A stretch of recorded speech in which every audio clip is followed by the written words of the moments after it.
kindly remain standing as I invite Nalukwago Mili Sigoma, Director of Statistics, to lead us in a moment of prayer. Mili.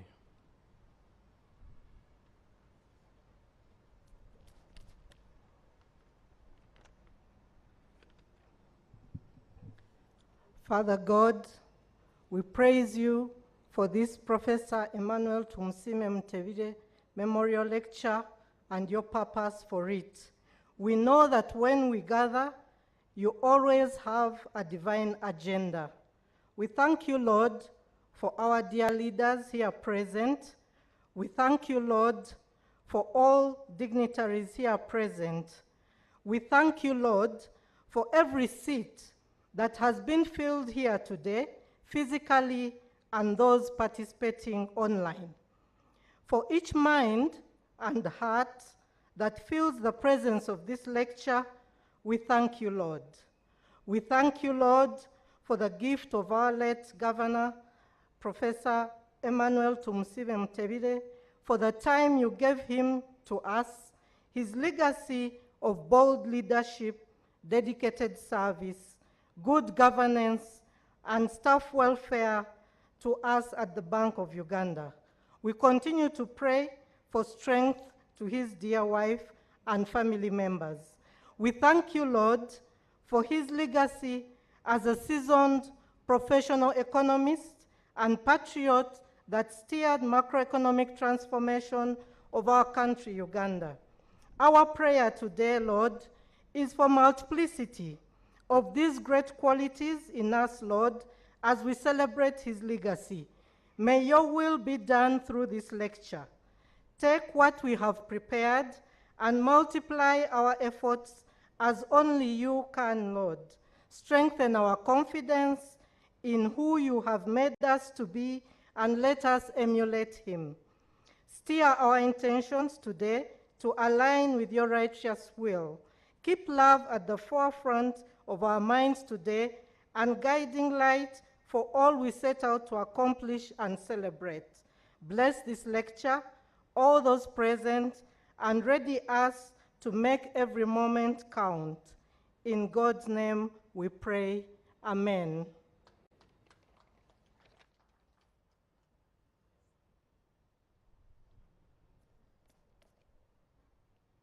Thank you very much. You may take your seats. On behalf of the Bank of Uganda, on behalf of Auntie Betty Mutebile and the Mutebile family, and on behalf of the Tumusiime Mutebile Foundation, it is my distinct pleasure to welcome you, our President, Yoweri Kaguta Museveni, to this memorial lecture.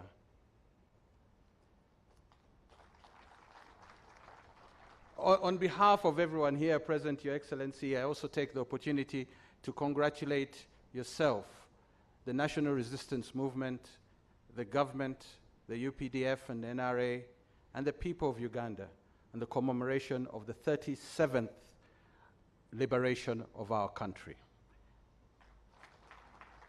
As you all know, we were promised a fundamental change, and we have got a fundamental change.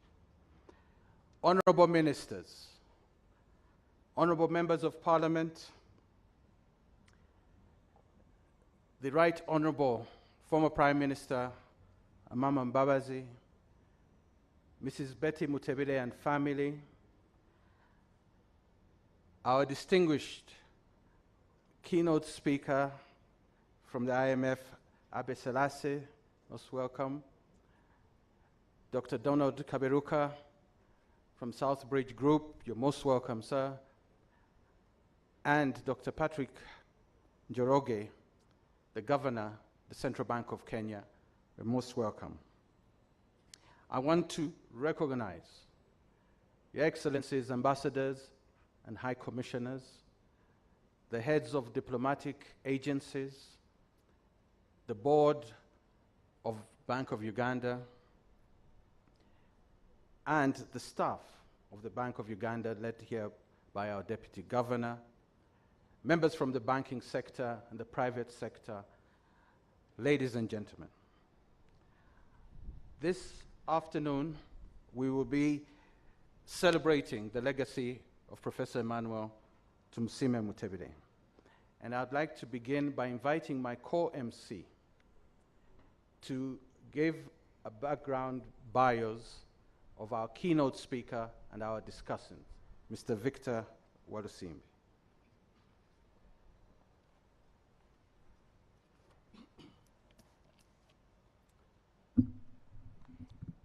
Thank you, Henry.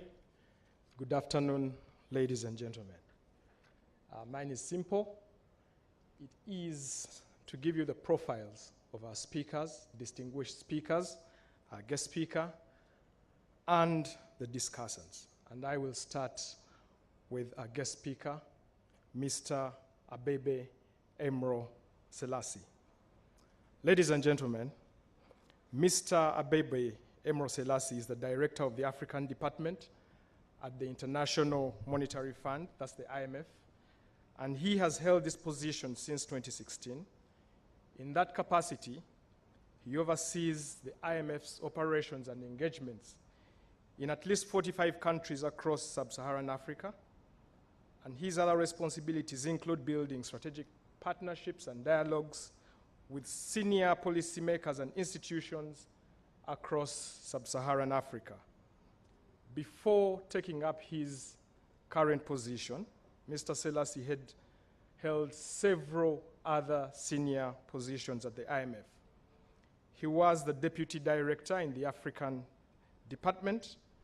He was the mission chief for Portugal and South Africa. He was the division chief of the African Department's regional studies. And if many of you remember, he also was the IMF's senior resident representative for Uganda.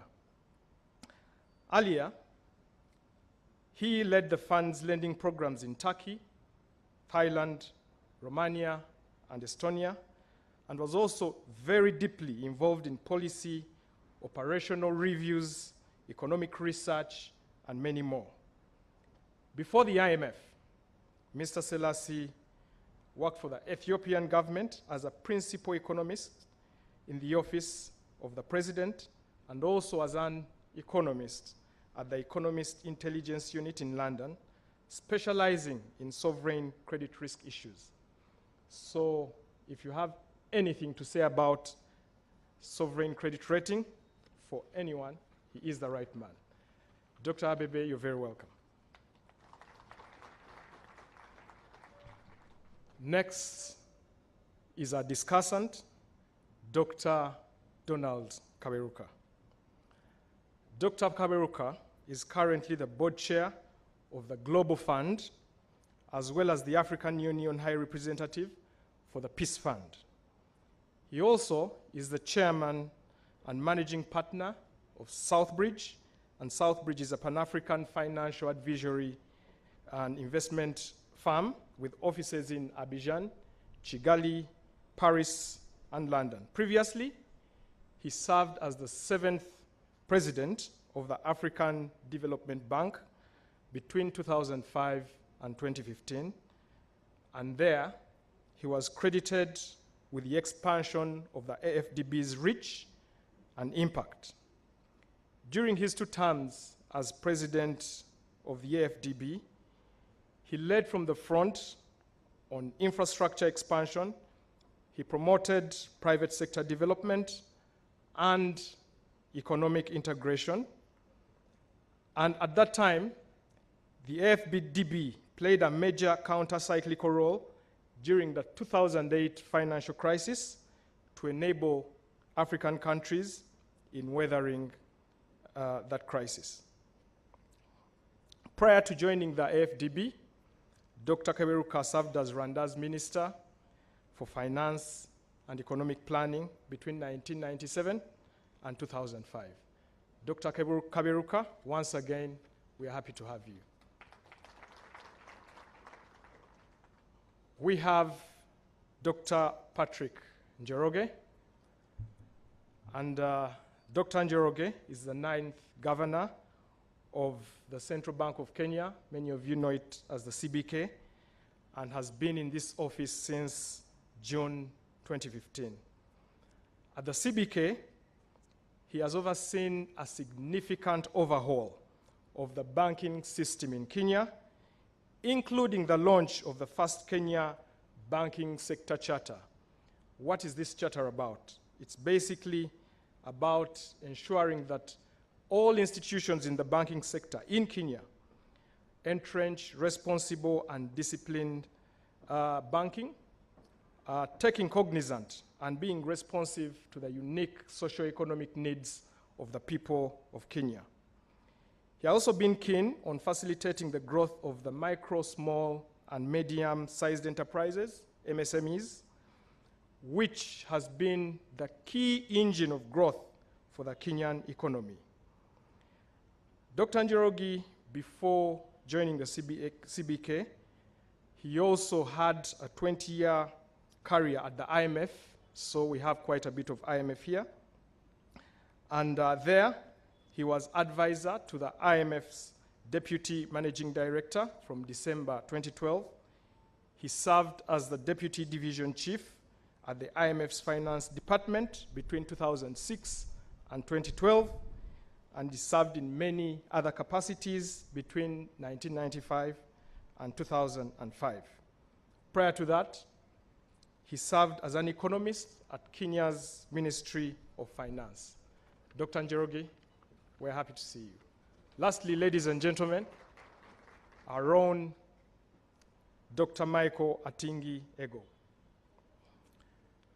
Dr. Michael Atingi Ego was appointed Deputy Governor of the Central Bank in 2020, and before that, he was the Executive Director at MEFMI. MEFMI simply is the Macroeconomics and Financial Management Institute in Eastern and Southern Africa.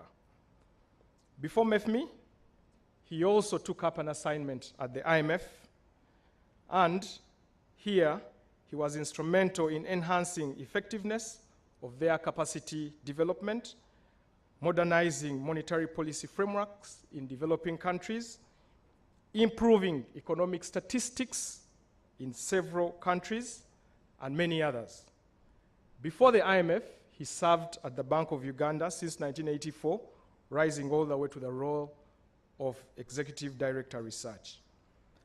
I want to point out, ladies and gentlemen, that last year in May, it's not even a year, Dr. Atingi Ego was awarded the Central Bank Governor of the Year for Africa in recognition for his efforts to tame inflation and maintain foreign exchange stability in Uganda. I am nearly sure that he is the only deputy governor to be awarded Central Bank Governor of the Year. Ladies and gentlemen, Dr. Michael Atingi Ego. That is simply my role. Over to you, Henry. Henry, please come and take this over.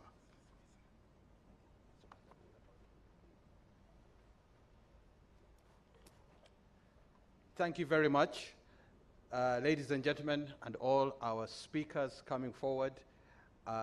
Thank you for indulging us in doing the protocols ahead of your speaking so that you don't forget anyone. You can just observe the protocols as we have given them this afternoon. It's now my pleasure to invite the Deputy Governor of Bank of Uganda to address us.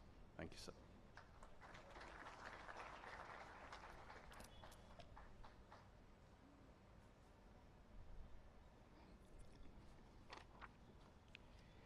His Excellency, Yoweri Kaguta Museveni, President of the Republic of Uganda, Honorable Henry Musasizi, Minister of State General Duties in the Ministry of Finance, Planning and Economic Development, Honorable Ministers, Right Honorable former Prime Minister Amama Mbabazi, Honorable Members of Parliament, Mr.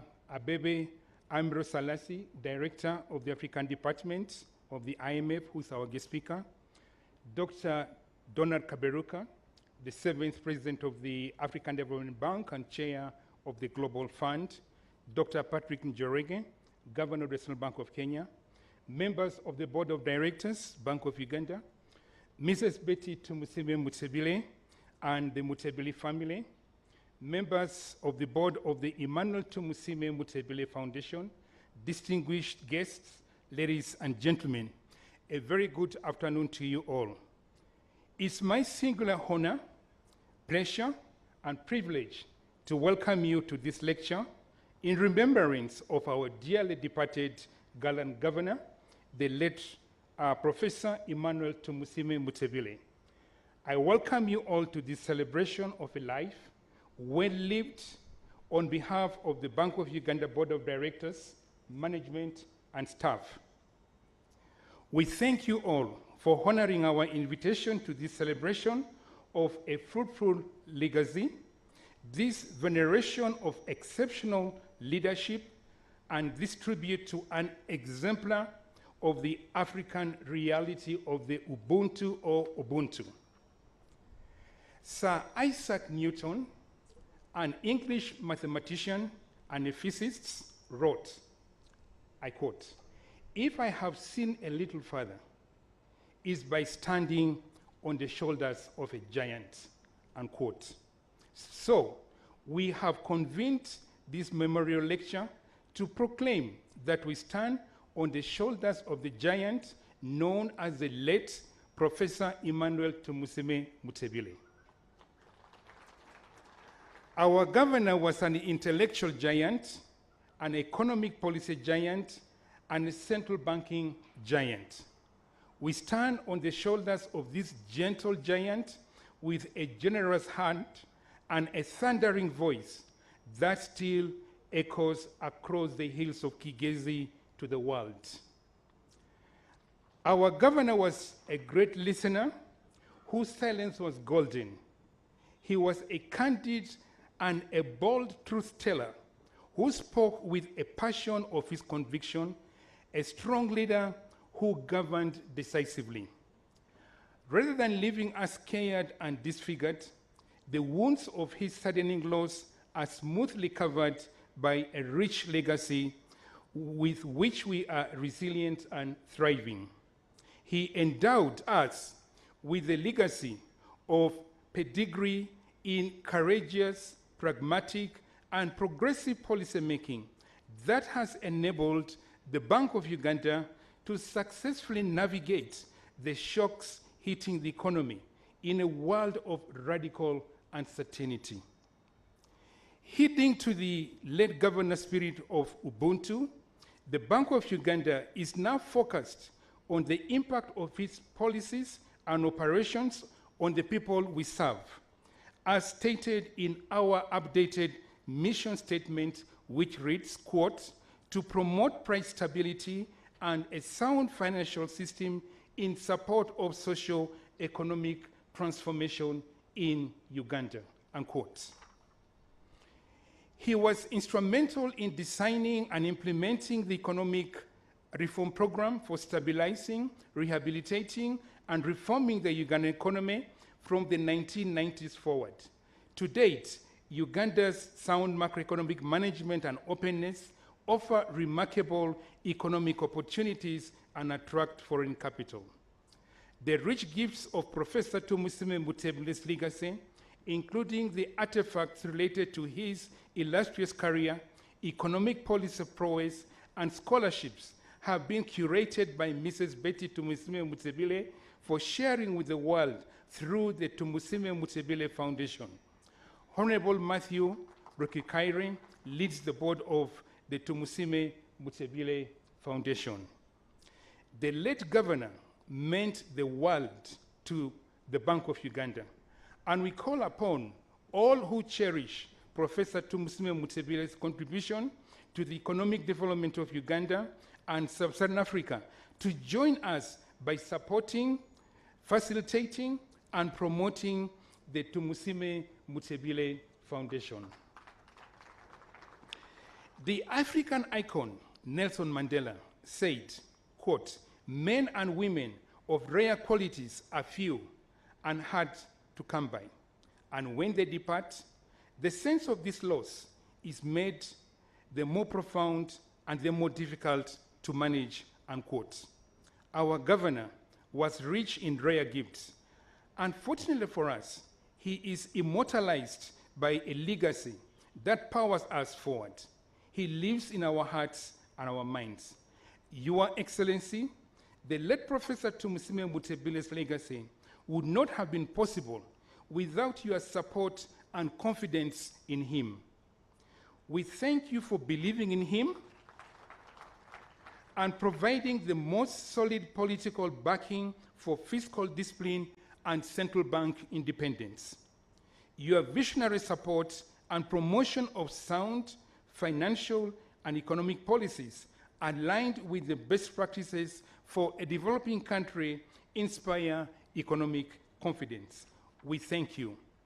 Your Excellency, ladies and gentlemen, we are privileged to host Mr. Abebe Selassie, the Director of the African Department, who will deliver the memorial lecture on the legacy of the late governor and its implication for the current economic challenges facing Uganda and Sub-Saharan Africa. As the senior resident representative in Uganda from 2006 to 2009 and director of the African Department at the IMF, Mr. Selassie worked closely with the late Professor Tumusiime Mutebile. We are also blessed that Dr. Donald Kaberuka, the 7th President of the African Development Bank and the Chair of the Global Fund to Fight AIDS, Tuberculosis and Malaria, together with Dr. Patrick Njoroge, the Governor of the Central Bank of Kenya, will respond to this lecture, not least by leveraging their close personal and professional relationship with Professor Tumusiime Mutebile. Your Excellency, ladies and gentlemen, we are in for a treat of a memorial lecture in honor of a rare son of the Kigesi soil. So, ladies and gentlemen, join me in giving Mr. Selassie, Dr. Kaberuka, and Dr. Njoroge a warm Ugandan welcome to this celebration of our late governor. Your Excellency, let me now at this juncture invite the Honorable Henry Musasizi, Minister of State, General Duties in the Ministry of Finance, Planning and Economic Development to address us and chair this session.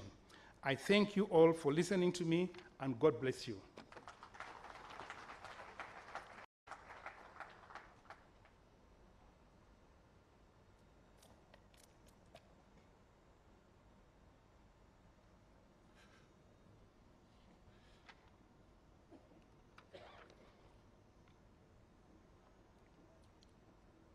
Your Excellency, the President of the Republic of Uganda, honorable ministers who are here this afternoon, the Right Honorable Amama Mbabazi, former Prime Minister of Uganda, Mr. Abebe Selassie, Director of the African Department of International Monetary Fund, and who is also our guest speaker, Dr. Donald Kaberuka, Chairman and Managing Partner of the South Bridge Group, Dr. Patrick Njoroge, the Governor, Central Bank of Kenya, our host, Mr. Mike Ating Ego, Deputy Governor, Bank of Uganda, the board members at Bank of Uganda, Mrs. Betty Tumusiime Mutebile, and all the Mutebile family members who are here with us, the banking sector, members of the private sector, ladies and gentlemen, good afternoon to you all. We have gathered here today in memory of our dear colleague, friend, boss, and compatriot, Professor EMMANUEL Tumusiime Mutebile. I would like to thank the Deputy Governor, Board, and staff of the Bank of Uganda for organizing this memorial lecture in recognition of the longest-serving governor of the Bank of Uganda, Professor EMMANUEL Tumusiime Mutebile. Professor Tumusiime Mutebile, as has been said, laid a solid foundation for Bank of Uganda, and is only appropriate that we acknowledge and applaud his contribution to the bank and our country, Uganda, East Africa as a region, and Sub-Saharan Africa as a whole. Allow me also recognize Mrs. Betty Tumusiime Mutebile and thank her for choosing to join us as we commemorate the legacy of her spouse. I am honored to chair this EMMANUEL Tumusiime Mutebile Memorial Lecture, at which the distinguished Mr. Abebe Serasi, who is a director at the African Department of the International Monetary Fund, has graciously agreed to deliver the keynote address on the legacy of Professor Tumusiime Mutebile and its implications for the current economic challenges facing Uganda and Sub-Saharan Africa. Mr. Abebe, once again, you are most welcome. We are also indebted to Dr. Donald Kaberuka, Special Envoy of the African Union and President of the African and the erstwhile President of the African Development Bank, as well as Dr. Patrick Njoroge, Governor, Central Bank of Kenya, who have joined us to provide more insight into the legacy of Professor Tumusiime Mutebile in the form of discussion. Professor Emmanuel Mutebile served as the Permanent Secretary and Secretary to the Treasury of the Ministry of Finance, Planning and Economic Development in Uganda before he became Governor of the Bank of Uganda. During his tenure as Permanent Secretary, he played a key role in implementing economic policies and reforms aimed at stabilizing the economy and promoting economic growth. Some of his achievements in his role include the following. 1, supporting the implementation of the structural adjustment programs in the 1980s and 90s, which helped stabilize the economy and improve macroeconomic performance. 2, helping to establish a framework for managing government finances, including the implementation of the budgeting and accounting systems and the development of policies for managing public debt. 3, advising the government on economic policy and helping to negotiate loans and other financial assistance from international organizations such as the International Monetary Fund and the World Bank. 4, held a trying time marked by civil war and economic collapse. He played a significant role in stabilizing the economy and putting policies in place that helped to foster economic growth and development in Uganda during this time. At the time of his passing, Professor Tumusiime Mutebile had been reappointed by His Excellency the President as Governor of Bank of Uganda for another 5-year term. We must thank the President for this with a round of applause. It is not possible to exhaustively document Professor Tumusiime Mutebile's achievements in one lecture. The Tumusiime Mutebile Center of Excellence might need to consider an annual event to this effect. Nonetheless, the government of Uganda recognizes the role played by Professor Tumusiime Mutebile in several areas of socio-economic transformation in Uganda as the central bank governor. His legacy can therefore be seen in the relatively stable macroeconomic environment in Uganda during his tenure and his ability to jealously guard the independence of the bank. Furthermore, his focus on monetary and price stability, financial sector stability, and fostering an enabling environment for private sector-led growth helped Uganda resiliently weather several economic shocks, such as the global financial crisis of 2008, and more recently, the COVID-19 pandemic and the global food and fuel crisis, which affected many countries globally.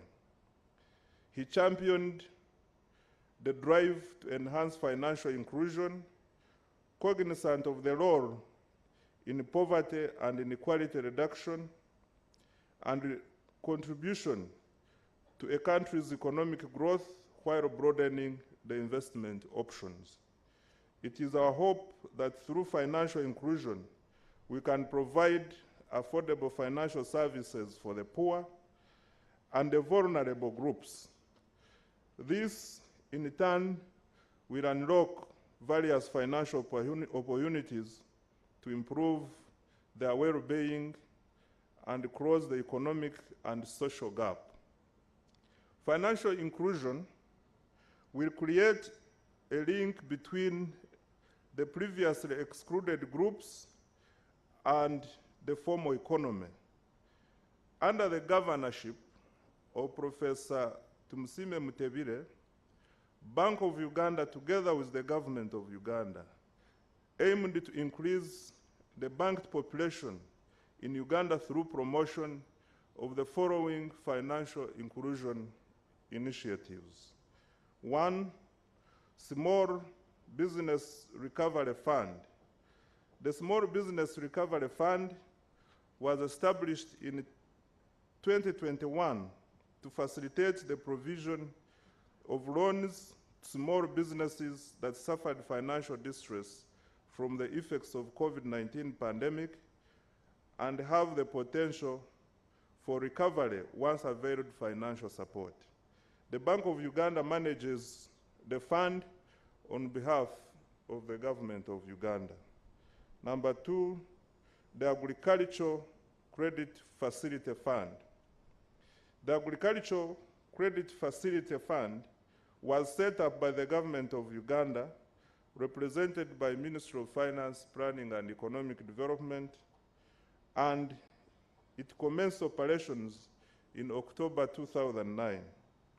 The key aim of this facility is to provide medium and long-term financing for projects engaged in agriculture and agro-processing, focusing mainly on commercialization and value addition. The scheme is administered by Bank of Uganda. Number 3 is promotion of technology-driven financial services and innovation by financial technology companies, what we call fintechs, through mobile money and agency banking. Number 5,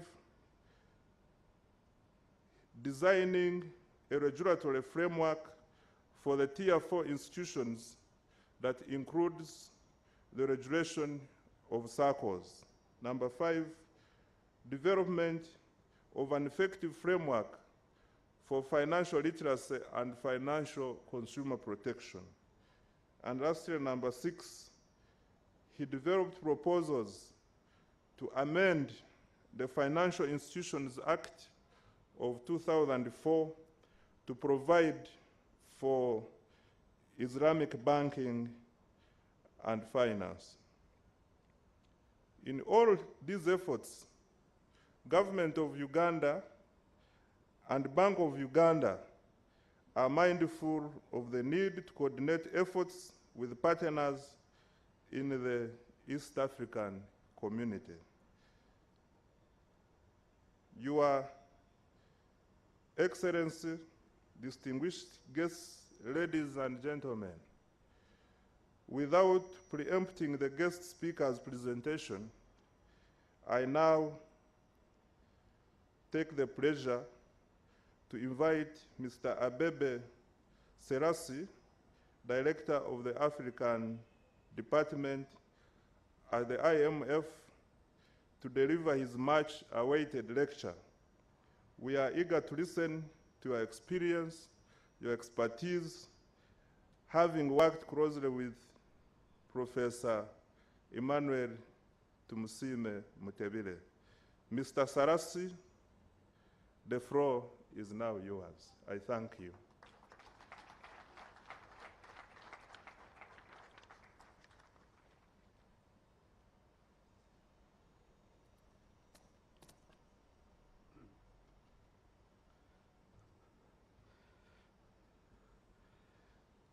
Good afternoon. Mr. President, Mrs. Betty Mutebile, honorable ministers, governors, distinguished guests, all protocol observed, as I was taught to say here in Uganda. Thank you very much to Acting Governor Michael Atingiego and Honorable Musasizi for your generous introduction and indeed kind invitation to give this talk. I am very, very honored to be here amongst you all today. All the more so, given the occasion, a celebration of the late Governor EMMANUEL Tumusiime Mutebile.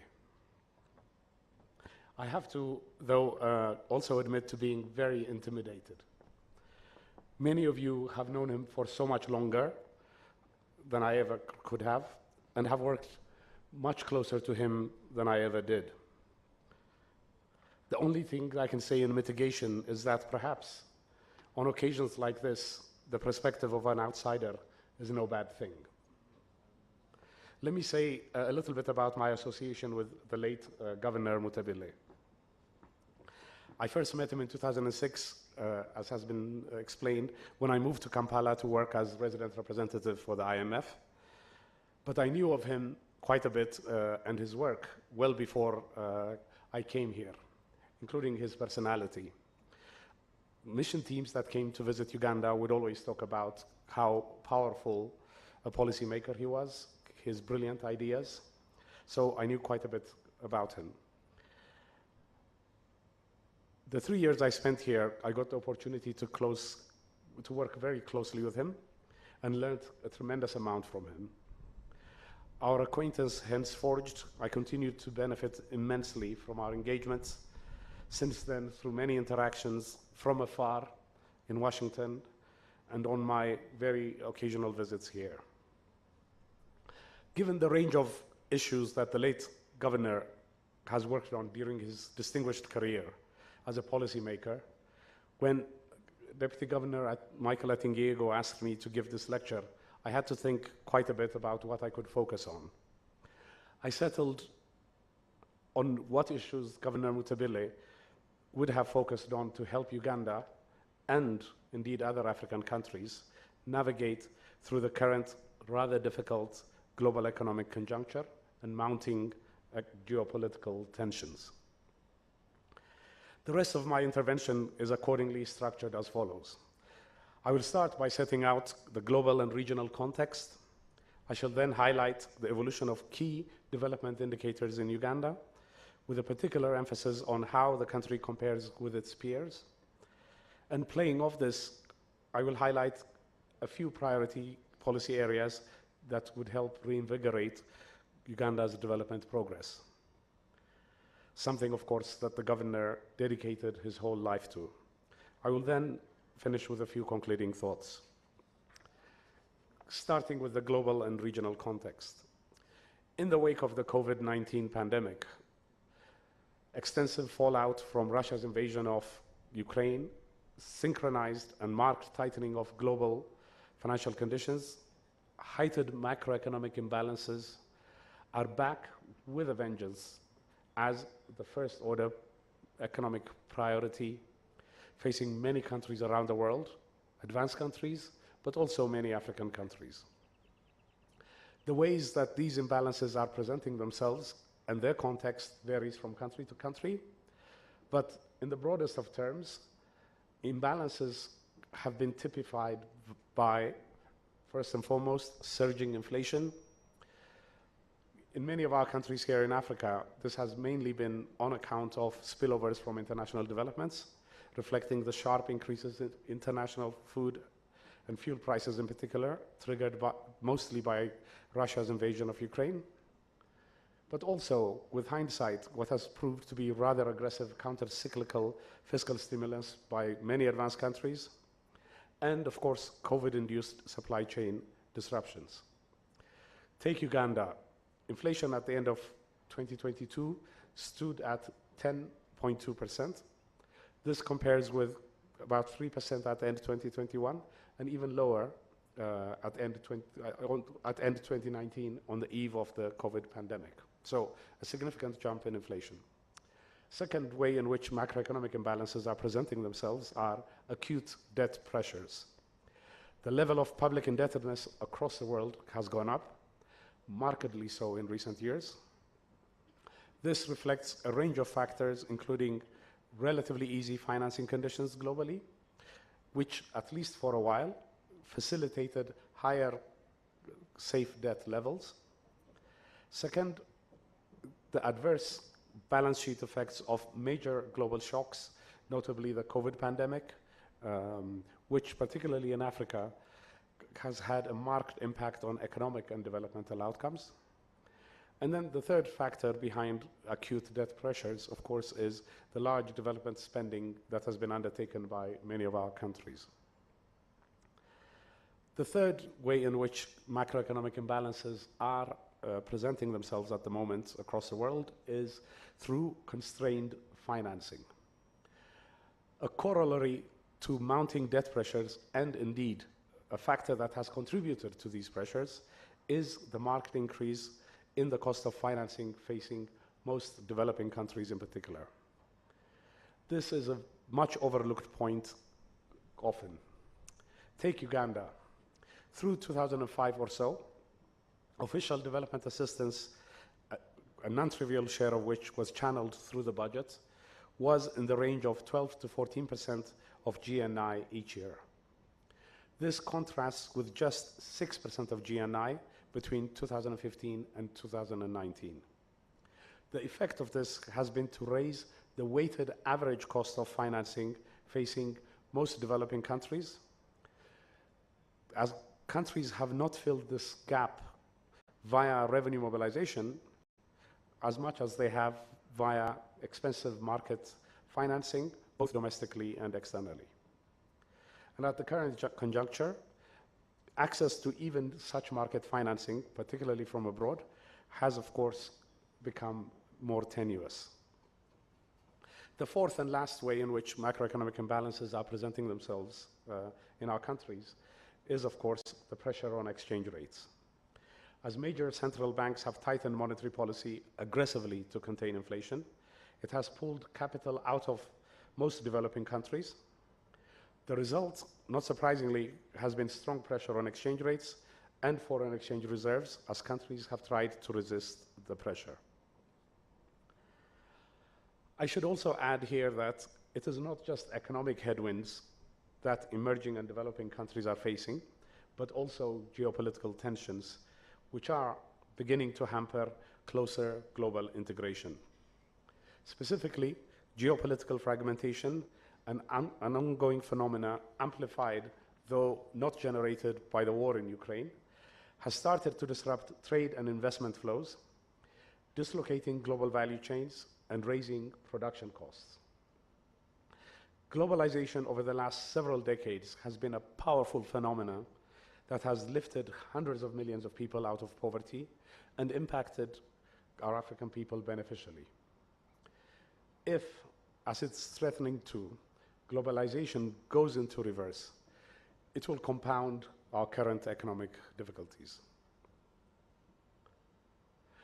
The last time we had a constellation of this kind of economic and geopolitical headwinds facing developing countries was probably the 1980s and early 1990s.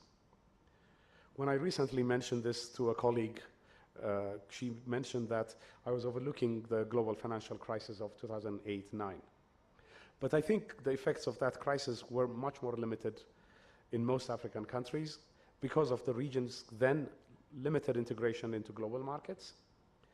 More important, countries' debt levels were manageable, so many countries were able to pursue supportive counter-cyclical policies to limit a sharp slowdown. Not so this time. There are many, many reasons why we all miss the late Governor Tumusiime Mutebile. One of them for me is because I would so much like to have heard his thoughts on how best to navigate the current rather difficult domestic and external economic landscape.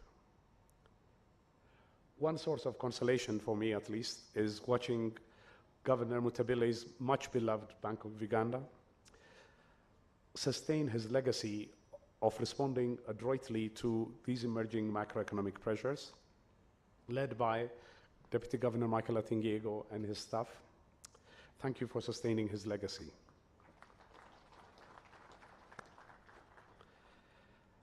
I think it's for this reason that the spike in inflation here, for example, has been limited to around 10%, roughly about the same as we saw in many advanced countries, much lower than what the levels of inflation we were observing in the vast majority of developing countries with flexible exchange rates. Let me now shift to the second substantive part of my presentation, which is to try and present some of the stylized facts of Uganda's development progress over the last 40 or so years. For this next bit of my intervention, I want to ask you to cast your mind back to 1990, right around the end of the Cold War, and about the time when conflict here in Uganda had attenuated markedly and the government was embarking on a new approach to economic policy formulation. To my mind, policymakers at that time, and indeed elsewhere in the region, to be frank, faced three major challenges. The first one was getting economic growth started. The second challenge was sustaining this growth for as long as possible. And then the third one was engendering structural transformation. How has Uganda fared on these three dimensions? Getting growth started was the first task and was achieved relatively quickly here in Uganda. Policymakers moved aggressively to limit macroeconomic imbalances. High inflation was recognized for the awful distortionary tax it is on the poor in particular. And an important contributor to a high inflation, had been excessive monetary financing. This was addressed by better aligning public spending with available financing, thus better limiting fiscal deficits. Consequently, inflation decelerated quite rapidly. Annual inflation, for example, in 1988-89 averaged 149% a year, but had been reduced to around 6% a decade later. As important as the initial step to contain macroeconomic imbalances, though, were the policy frameworks and institutions that the late governor was instrumental in helping put in place to ensure that imbalances remained contained on a sustained basis. These have been touched upon already. I will skip and highlight the few that I think were particularly important. I think perhaps the first of these was when he was still at Permanent Secretary at the Ministry of Finance, Planning and Economic Development. He helped introduce what was called the Medium-Term Expenditure Framework. This helped set out the envelope for spending in the current and forthcoming budgets and made transparent the trade-offs that were being made between spending categories and helped set expectations for ministries in future budgets. A related and important initiative, I think, was contributing to the creation of the Uganda Revenue Authority, in which I understand he was instrumental. Second, once he moved to the Bank of Uganda, he was relentless in ensuring that the Bank of Uganda kept inflation in check. Initially, this was via more of a rules-based approach, setting annual targets for monetary growth. But as the link between monetary growth and inflation outcomes became tenuous as the economy evolved, he pushed for the adoption of an inflation targeting light approach. This new approach called for more room for discretion and use of interest rates to influence inflation and output. I have to tell you that there's been much discussed today about how the governor's views were aligned with the IMF on many occasions, but this was one occasion on which there was huge disagreement between IMF staff and the governor. We were skeptical about the feasibility of such an approach in a developing country, but he robustly pressed on for the policy shift and, of course, proved us all wrong. Forgive me if these innovations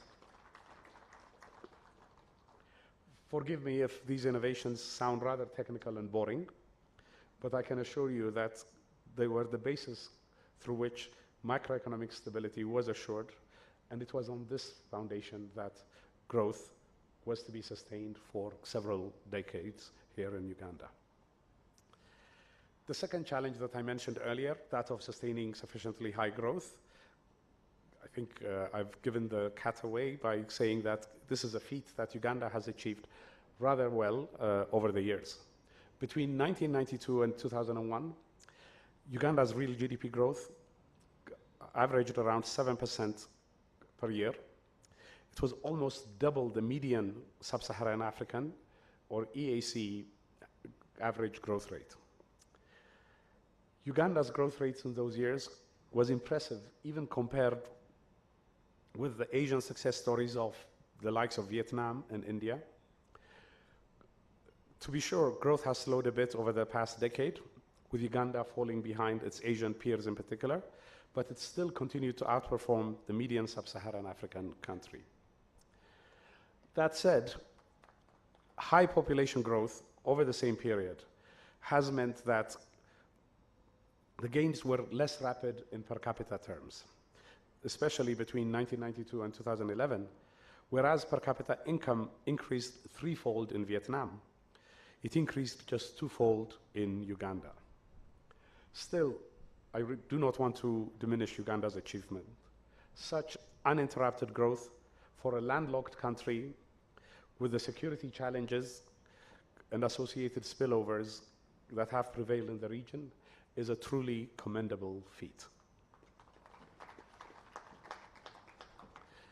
Of course, macroeconomic stability and economic expansion in and of themselves are not what reforms were all about. These things matter because of the contribution they make to improving living standards. And in this regard, particularly through 2015 or so, Uganda has made commendable progress in reducing poverty and improving fundamental development indicators such as increased life expectancy, reduced infant mortality, and many, many other indicators. Moving on to the third dimension, or third challenge that the late governor and his colleagues faced in the early 90s. This is, of course, is how well Uganda has fared in engendering structural transformation. Structural transformation is the process whereby an economy transforms from being largely a primary commodity-based economy to one where industry and services dominate economic activity. But not just that, it's about overall increase in productivity in the economy from the agriculture to all other economic sectors. Such economic transformation is the kernel of economic development and poverty reduction. The picture on this front in Uganda is, however, very mixed. Through around 2011, there was significant progress in this dimension, but this has lost steam and even reversed in some cases since then. Let me cite a few numbers, if I may. The share of industrial activity increased from 10% in 1990 to 27% in 2021 in Uganda. But most of this increase took place in the first two decades of this period. While the pace of transformation has been much higher than in the median sub-Saharan Africa country or even in the EAC region, the current level of industrialization is not much different from regional peers because Uganda started from a lower base. Similarly, the share of services has increased from around 30% of GDP to around 42% between 1990 and 2021. In the past decade, however, there has even been a bit of a reversal in this share. Currently, the share of services is lower than the median country in sub-Saharan Africa. The transformation of the economy has also been reflected in greater integration of the Ugandan economy with the rest of the world. Export volumes have grown fourfold between 2000 and 2020. At the same time, again, a large compositional shift in export baskets towards manufacturing occurred earlier in this period rather than in the latter part of this period. So what accounts for this initial rapid progress and subsequent stalling of economic transformation in Uganda? To my mind, there are three factors at work. For one, some of it no doubt has to do with the generally observed phenomena in the process of long-run development across countries, whereby growth and transformation tend to be faster in the initial stages of development and mature to a more moderate pace as per capita income increases. Second, I would venture, though, to add that there are other contributing elements, notably from the external front. The global environment was generally more supportive for frontier market countries like Uganda in the 1990s and 2000s, as China's rapid growth and integration into the international economy generated favorable spillovers. Not so in the last 5-6 years. Finally, my strong sense is also that the overarching approach to policymaking here in Uganda, very much characterized, as Adam Smith put it, by peace, easy taxes, and a tolerable administration of justice, has proved to not be sufficient for engendering structural transformation, at least not rapidly so. Instead, a much more deliberate, sustained, and focused approach is needed, and that has not been much evident of late.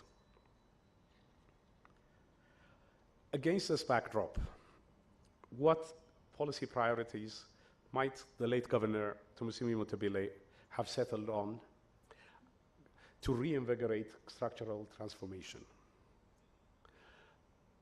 Mr. President, ladies and gentlemen, first and foremost, I think he would have called for much more aggressive domestic revenue mobilization.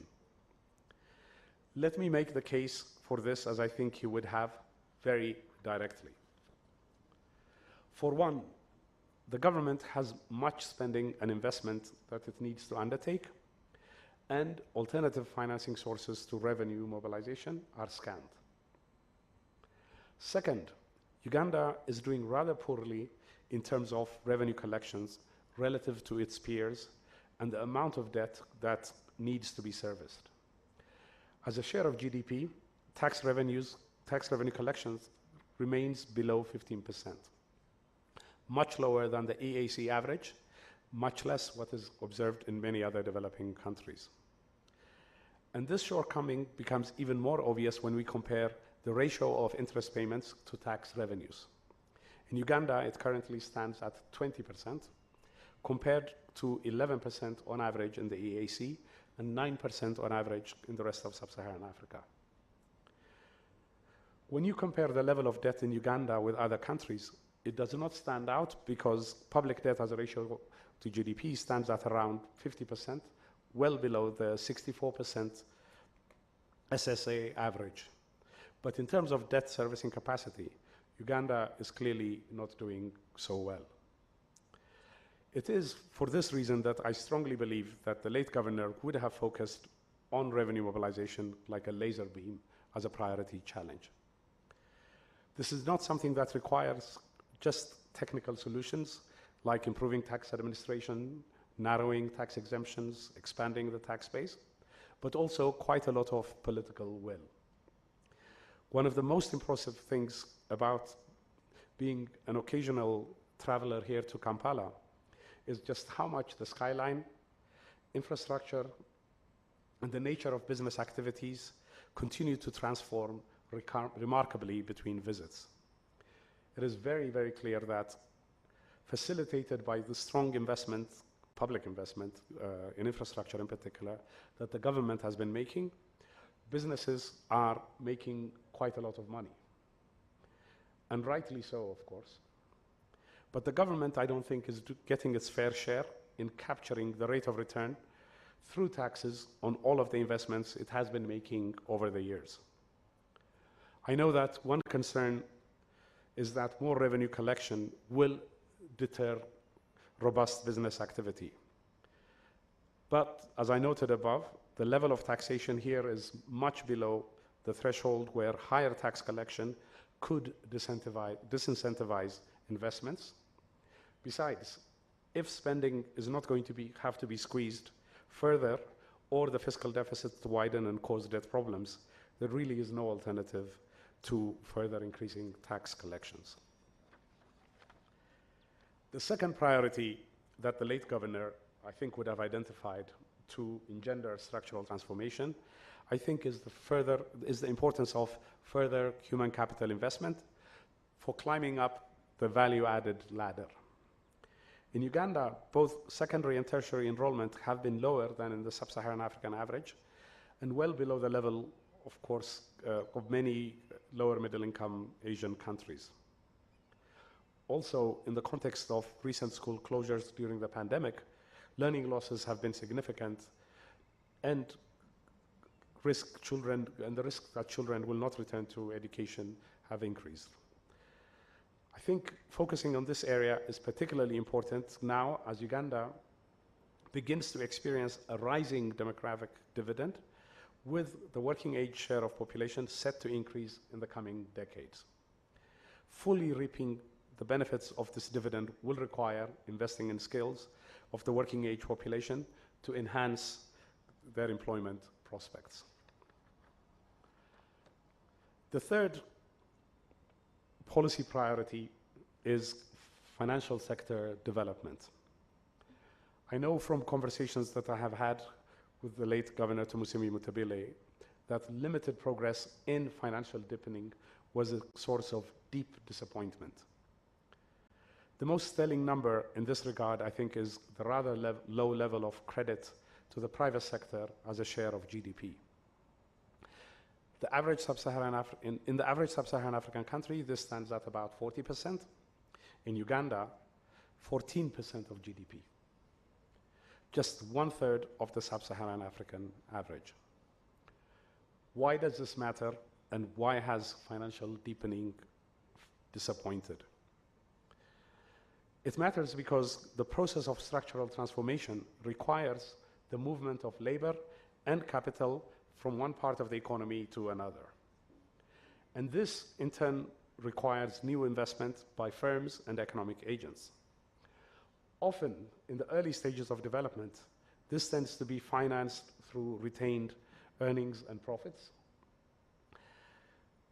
This, of course, constrains the amount of resources at their disposal. But it is with access to bank lending and financial market that the scope for investment increases. When these markets malfunction, the process of moving investment to higher productive activities also suffers. As to why financial deepening has disappointed here, to my mind, there are two reasons that dominate. First, the reform agenda in this area never really went much beyond liberalizing interest rates and privatizing public banks. There could and should be much more aggressive follow-up of identifying the binding constraints on credit intermediation and addressing them, as tends to be the case in many other countries. One argument that I have heard to explain the dearth of lending to the private sector here in Uganda is that the cost of borrowing is very high. But as I once heard the late governor refute this point, he pointed out that there are many other countries where the cost of credit is as high, even higher, but banks undertake much more lending. The second reason, and I think the more dominant reason why financial markets have not deepened, is that financial markets do not work in isolation. Perhaps more so than any other business activity, the financial sector requires a transparent and effective judiciary for contract enforcement, robust bank supervisory and regulatory frameworks, and active weeding out of ineffective and weakly capitalized entities. Gone are the days when informal and personal relations could facilitate this. Rather, in this environment, what is needed are robust mechanisms and institutions that can reassure economic agents to transact with each other, knowing well that people that transgress will be penalized. Again, these issues, while partly technical, given the vested interests that stand to be affected, is something that requires a whole of government approach and political will to enforce. Let me now wrap up with a few concluding thoughts. First, I want to try and summarize, rather ambitiously perhaps, what I consider to be the late governor's overall approach to policy making. I think this was a deep appreciation for human fallibility. I think this is why throughout his distinguished career, he championed the need for institutions that promote excellence and good governance, frameworks that set the limits and require trade-offs, and the need to pay heed to market signals. I think this is an approach that is still very much applicable today. On my occasional visits here, I have sensed deep frustration in government circles that development is not progressing rapidly enough and something radical must be done. This frustration is one I share because the potential of this country is second to none. But as I hope I've been able to persuade you, what is needed here is a focus on a few key areas, notably revenue mobilization to promote resilience, further investment in health and education, and financial sector deepening. You have here an economy that has been able to continue expanding for a remarkably long time, reduce poverty considerably. So it's important to not jeopardize this. What is needed now, I think, is upgrading the capacity of the state to engender more rapid structural transformation. Mr. President, not unlike computers, I think the modern economy requires continuous software upgrades as glitches and vulnerabilities emerge. This requires talented and empowered officials in key policy-making positions to continuously work on identifying and alleviating constraints to growth and investment. Second, I have to, of course, say something about the late governor's persona. He was as brainy as they come as an economist and policymaker, with very strong analytics, whiplash smarts, and always open to powerful counter-arguments. As well, though, he was incredibly courageous. I have previously described him as a lion of a policymaker. This, of course, was in reference to his lifetime of public policy service at Ministry of Finance, Planning and Economic Development, Bank of Uganda, and his contributions to the East African community, which have left a large and illustrious imprint on policymaking and policymakers throughout the region, and indeed well beyond. But it was also in reference to his fearlessness, the way he stood his ground when he felt policies detrimental to progress were being considered. He was always ready to speak truth to power. And mind you, he was doing this even in the days as a young man when doing so risked him very real personal harm. I think that there is much our generation of policymakers, advisors, and technocrats could do to emulate him. We have to, of course, recognize that policy positions are often adopted as much for political reasons as they are for solely economic ones.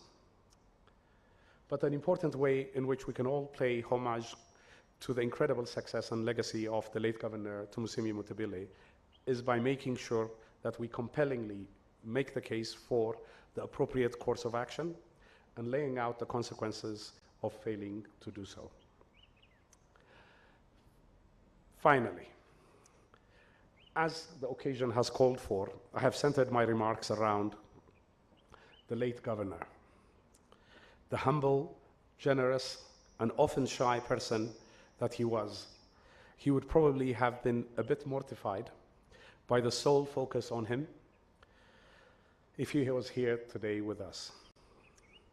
I think he would have wanted recognition of his very able fellow collaborators, as mentioned earlier before, like the late Chris Kasami, Keith Muhakanizi, who is not here with us, and many others, including in this crowd. I bow my head to them all, and many others that have so ably served the Ugandan people. And of course, all of this would not have been possible without the oversight of President Museveni. With that, I will end here, and thank you so, so much for listening to me patiently.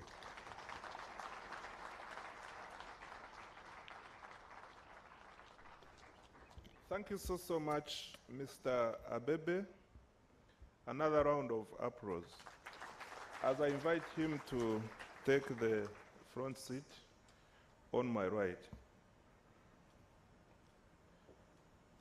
Mr. Abebe has talked about a number of things, of course, which we talk about every other day in our boardrooms. But most importantly is, he has said that the economy has been able to continue growing for a remarkably very, very, very long time. This deserves another round of applause. And we must note that this has happened because of the good leadership and guidance by His Excellency Yoweri Kaguta Museveni.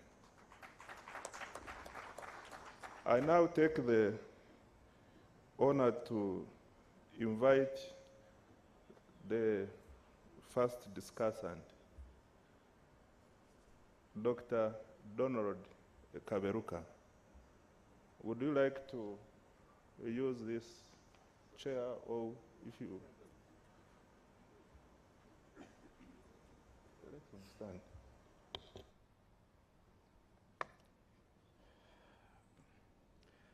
Mr. President, Excellencies, ladies and gentlemen, good afternoon. It's a pleasure to be here. My association with the late Mutebile goes a long, long way, about 35 years, in our different capacities. So as I said at his funeral, him and I discussed policies continuously over that period of time. So I want to thank the Bank of Uganda and the family for inviting me to make a few comments on Abebe's excellent remarks. But I have just two problems. One of them is that I agree with everything he has said, so I don't know what to say. The only two differences I have with him is that he's still in office and I'm out of office. So his ability to stray too much out of orthodoxy is circumscribed. He has to stay in line. Since I'm out of office, I have a bit more degrees of freedom to say a few things which I'm sure he agrees with. Another small difference, Abebe, is that international organizations, they have a habit of dividing Africa into two, what they call Sub-Saharan Africa and North Africa. It's a convenience for the World Bank and the IMF and others, but I don't think I want to approach it from that angle. Because North African countries are part of Africa, although in the IMF and the World Bank, their country is part of the Middle East. So this should be my only two differences. You're in office, I'm out of office. And I'll talk about the whole of Africa as you talk about Sub-Saharan Africa. Now, I've been given 15 minutes and I want to respect the time. But before I do so, Mr. President, friends, let me say how lucky we have been to have Abebe leading the IMF Africa Department in the last 5 years of crisis. Under the leadership of Kristalina, the MD, the institution is totally unrecognizable from what was, say, 30 years ago. And I know what I'm talking about. But in addition, since COVID up to now, just listen to these numbers. They used to do $1.5 billion to $2 billion per year. In the last 2 years, they have done $60 billion to Africa. Just note the numbers. So, Abebe, thank you very much for what you have done. The Resilience and Trust Fund, which you have rolled in, is another one. But also, something has happened in the fund, which many of you may know. In the past, the fund was very inflexible on many things, very prescriptive. But recently, the fund is very flexible. Surprise, surprise. And they have assumed new missions. Long time ago, it was about macroeconomic stability only, but you heard him talk about structural transformation. They now talk about gender, about climate, about fragile states, and all that is a force for good. So, in responding to these remarks, I thought of doing the following. Mike, Deputy Governor, when he invited me, he said, I should answer the question, what would Mutebile have done if he had listened to Abebe's remarks? So, number one, in the 1980s and 90s, Mutebile and his colleagues were instrumental in what I call the first generation of economic reforms. This is inflation, currency misalignment, budget and current account deficit, health of the financial sector, reform of state enterprises, and so on. I'm sure the young generation of Ugandans here may wonder when they hear things like Kibanda exchange rate or Magendo, because they did not live that period. But that is a kind of challenge they are facing. Now, these reforms were not always popular. They did not resolve everything, but they laid a firm foundation for the subsequent trajectory which Abebe describes very well. I know there have been a lot of criticism about this kind of economic reforms, especially among left-wing circles. One of them was that these reforms, euphemistically called the Washington Consensus, had a lot of ideological baggage in the name of laissez-faire and abetted neoliberalism. I must say that in this room, your humble servant included, in his youthful years, had some sympathy with that view. But he quickly matured out of it. The second critique I had was about design. It tended to be one size fits all. And thirdly, that it undermined ownership of countries to do what they want to do. Now, Abebe, I want to say that there was probably at some point a bit of overcorrection, but quickly corrected in the neoliberal direction. And sometimes the fund had these over-dogmatic approaches, which, thank God, have gone out of the window. The fund is a very fast learning machine, and it has since become an organization you can have a dialogue with, which is not prescribing what you should do, but figuring out what you can do together. So thank you, sir, for that. Now, let me agree with Abebe also that these economic reforms were not an end in themselves. The end was economic transformation, which he describes very well. But here, I want to probably express a heterodox view that in the world of structural transformation, countries can take different paths. Just look around the G20. It could be a neoliberal path, it could be state-led capitalism, or everything in between. Just look at the G20, what is happening there. And then, of course, our countries have matured enough. We know what to do. The external agents of restraint, like in those past years, telling our countries what to do, that is now less and less important. So let me respect my time. What would Mutebile have done? The first thing would be macroeconomic discipline, definitely. discipline not in the short term, but discipline in the long term. Discipline not because it is good, but because it is existential. It is something which has to happen. And it has to happen in a sustainable way. Because I've had an opportunity to say to some of our ministers that crisis, and there are quite a lot nowadays, will happen all the time. Just look at the crisis we have had over the last 30 years. You can enumerate a whole list of them.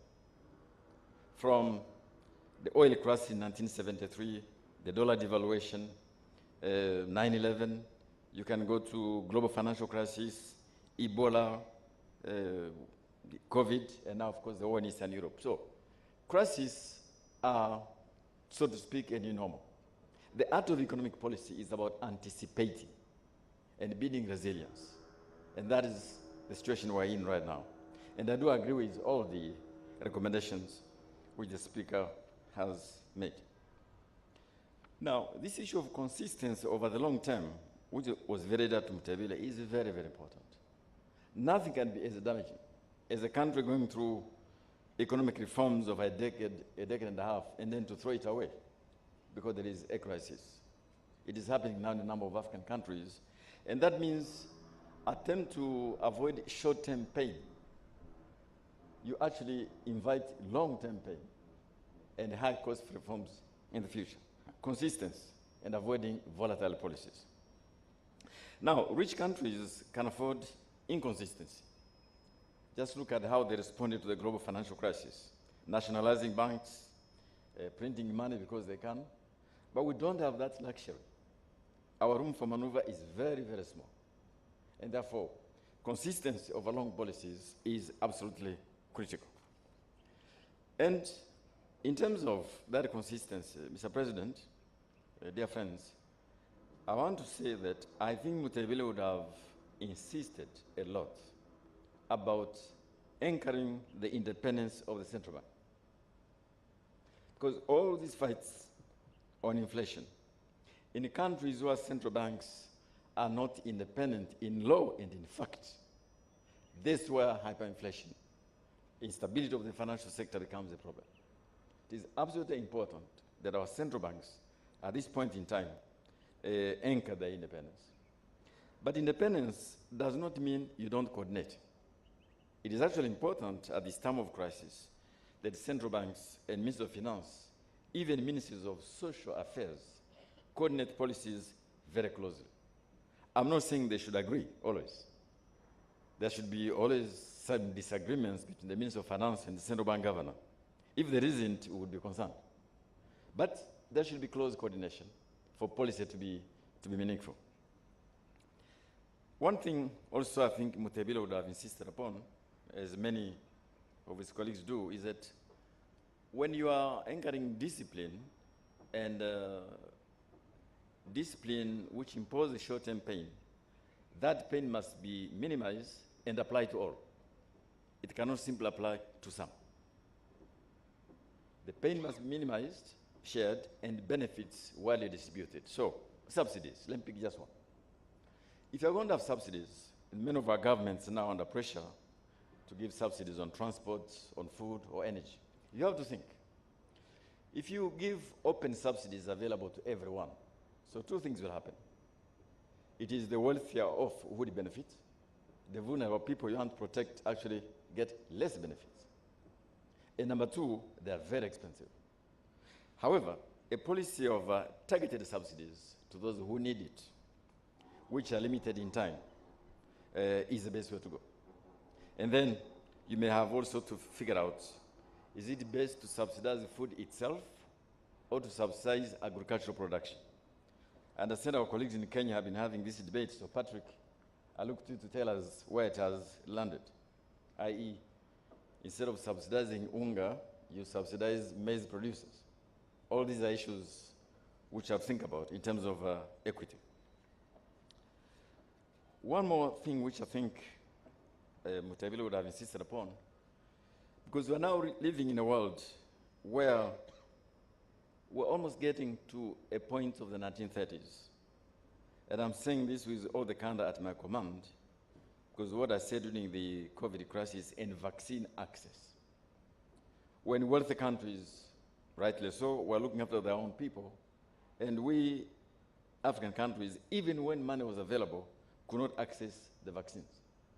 You could talk about climate finance, you could talk about how we're dealing with global recession, supply chain disruptions, the financial markets, and then, of course, this issue of debt. It is important that we make a correct reading of this. Should we continue to be dependent on global supply chains, which can easily become a risk for things which our people need, like medicine, like vaccines, like food now? Or we should take the view that while globalization is a force for good, we're at a point where global supply chains have to also contribute to not producing at the lowest point of production, but at the most reliable point of production. That's the lesson we got from COVID. Now, very finally, just I'll come to the end, 15 minutes, I think. The instrument which IMF has just rolled out, called Reliability, Resilience and Sustainability Trust Fund, to help countries cope with climate change, with pandemics, is something marvelous. But it was supposed to be funded by countries reallocating the special drawing rights. Because when the special drawing rights were issued, of course they went proportionally to the quotas in the fund. So countries who received a large amount of special drawing rights actually don't need them. And so the proposal from the head of the IMF and others was those countries who don't need those special drawing rights can reallocate them under conditions to be discussed to low-income countries via the IMF to help fund fund pandemics. So thank you for that, but the amounts are still limited to what was available from the limited amount of the special drawing rights. Now, I don't think there is a lot of runway to reform the multilateral system now, beginning with the SDR itself, but there are many other examples. WTO dispute resolution, a reform, of course, of the IMF itself, and the Quota. I think big power interests are misaligned, whether it is pandemic, climate, energy, let alone security management. What we have now is sort of a zero-sum calculus, or even sometimes zero-sum economic warfare. And therefore, at that point, African countries, and I don't mean just sub-Saharan Africa, I mean African countries, we have to ask ourselves a question. In the global scheme of things, we're very small economies, inherently vulnerable, over-impacted by what is happening in the global economy, in the context of an underwhelming multilateralism. The question has to be, what do we do ourselves to build the resilience? I think the continent must assume its right to exercise its agency, its right to exist, and make its own economic and social choices. We must correctly assess the current environment and develop a strategy. However, once that strategy is developed, it must be given maximum chance to succeed. Not just because it is important, but because it is existential. Not just in the short term, but in a sustainable way. I have no time to enumerate what I think the African Continental Free Trade Area could offer us, this large, seamless trade area investment space, to build that kind of resilience which we need by reducing the cost of business, attracting investment, and enabling moving up the global value chain, which you mentioned. So let me finally conclude. So terms are very tough. Growth in Africa this year will be 3.7%. That is barely above population increase, barely above population increase. Inflation is at its highest in 20 years. Africa has not been in that situation since 1972, 73. Some countries are paying in debt service as much as 80% of the revenues. I know at least 2-3 cases, 80% of revenues. And there are evidence in a few countries of premature deindustrialization. If you look at, as you look at the numbers here, if you look at growth in the value added to GDP of industry, it has actually stagnated at around 20% since mid-1980s. Now, Abebe mentioned something called a demographic dividend, which means around 2040 in terms of the size of the labor force you have, which declines over time. What we should know is that, as he said it, this is not preordained. Latin America missed it. Southeast Asia got it. So, as he put it, how do we make sure this demographic dividend is actually a reality? He mentioned what we should do, which is investment in education and skills and digital. Exactly what we should do. Look, 10 to 11 million young Africans enter the labor market each year. 42 million Africans are born every year. That will be 47 in 2 years' time. It's like you add the population of Uganda to Africa's population every year, 47 million people, of whom 10 to 11 million will be young men entering and women entering the labor market. At a time when I say the value added to GDP has stagnated. So we have some work to do, not simply to stabilize our economies at the macro level, but to put in place conditions for structural transformation. And I think it is doable. It will be difficult, it's doable if you do the right things. Again, I'll go back to what happened in 1972-73. Maybe you have heard me say it. In 1972, you had this devaluation of the dollar and the end of the fixed exchange rate regime, which sent shockwaves in the financial markets worldwide. 2 years later, you had 2 oil shocks. Oil price went from $3 to, I think, $12 in the currency of those days. And that began a long period in Europe of what they call stagflation, stagnation and inflation, and like now, a search for energy security. Latin America entered a phase of debt and instability. The Middle East, a period of managing huge dollar surpluses.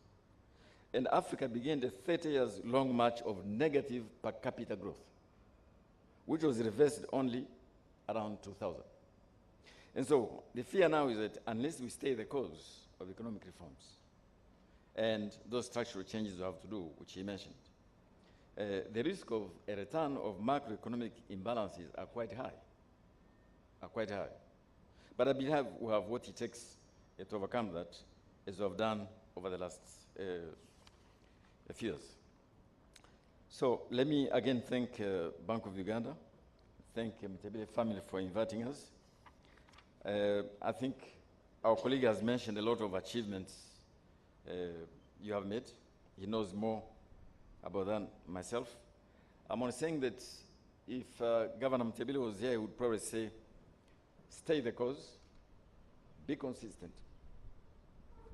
Don't be distracted by the crisis, manage them fairly, manage structural transformation, work on the multilateral order, and then keep the discipline, and success is guaranteed, as many African countries have shown. I want to thank you very much for your time and for the invitation. Thank you, Mr. President. Thank you, my friends. Thank you so much, Dr. Donald Kaberuka.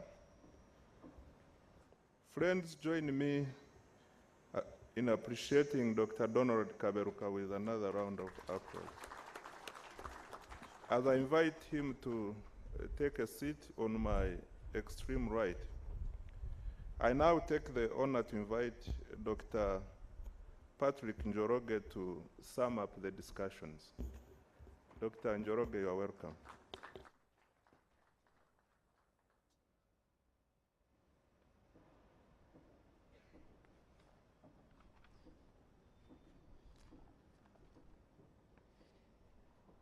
Thank you very much, dear guests, Mr. President,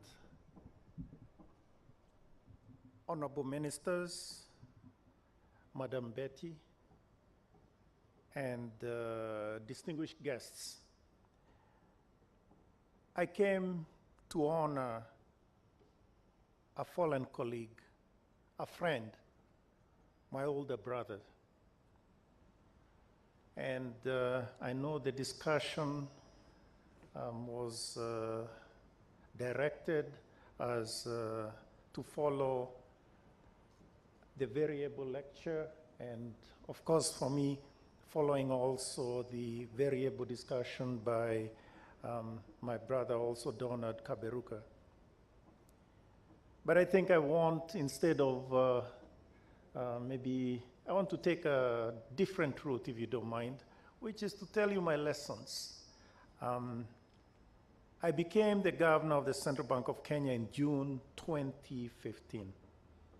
And you know, it didn't come with a manual, you know, operational manual, how to run a central bank. So I quickly realized that there were resources I could depend on. And our fallen colleague was definitely one of them. And over the years that we worked together, I appreciated the very many conversations we had, his deep understanding of issues, his very acute political sense, and indeed, something else that I learned again and again and again, his courage. His courage. Of course, over the years, I consulted with him. You know, as central bank governors, you don't quite consult with ministers, as we have just been told, right? You consult with other governors, and you sort of find, you know, learn from their experiences, and truth be told, I really benefited from the conversations that we had. Of course, we became friends, but really, he was my older brother. And I want to thank you, Mr. President, and indeed the people of Uganda for giving me such a worthy older brother.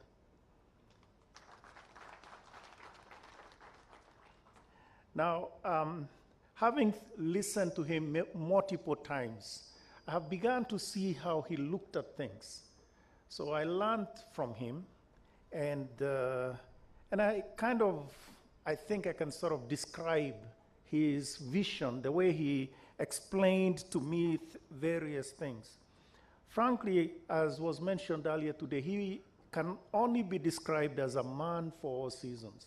Somebody mentioned it earlier, a man for all seasons, because he had, he didn't only play striker, he didn't only play defense, he played where he needed to play.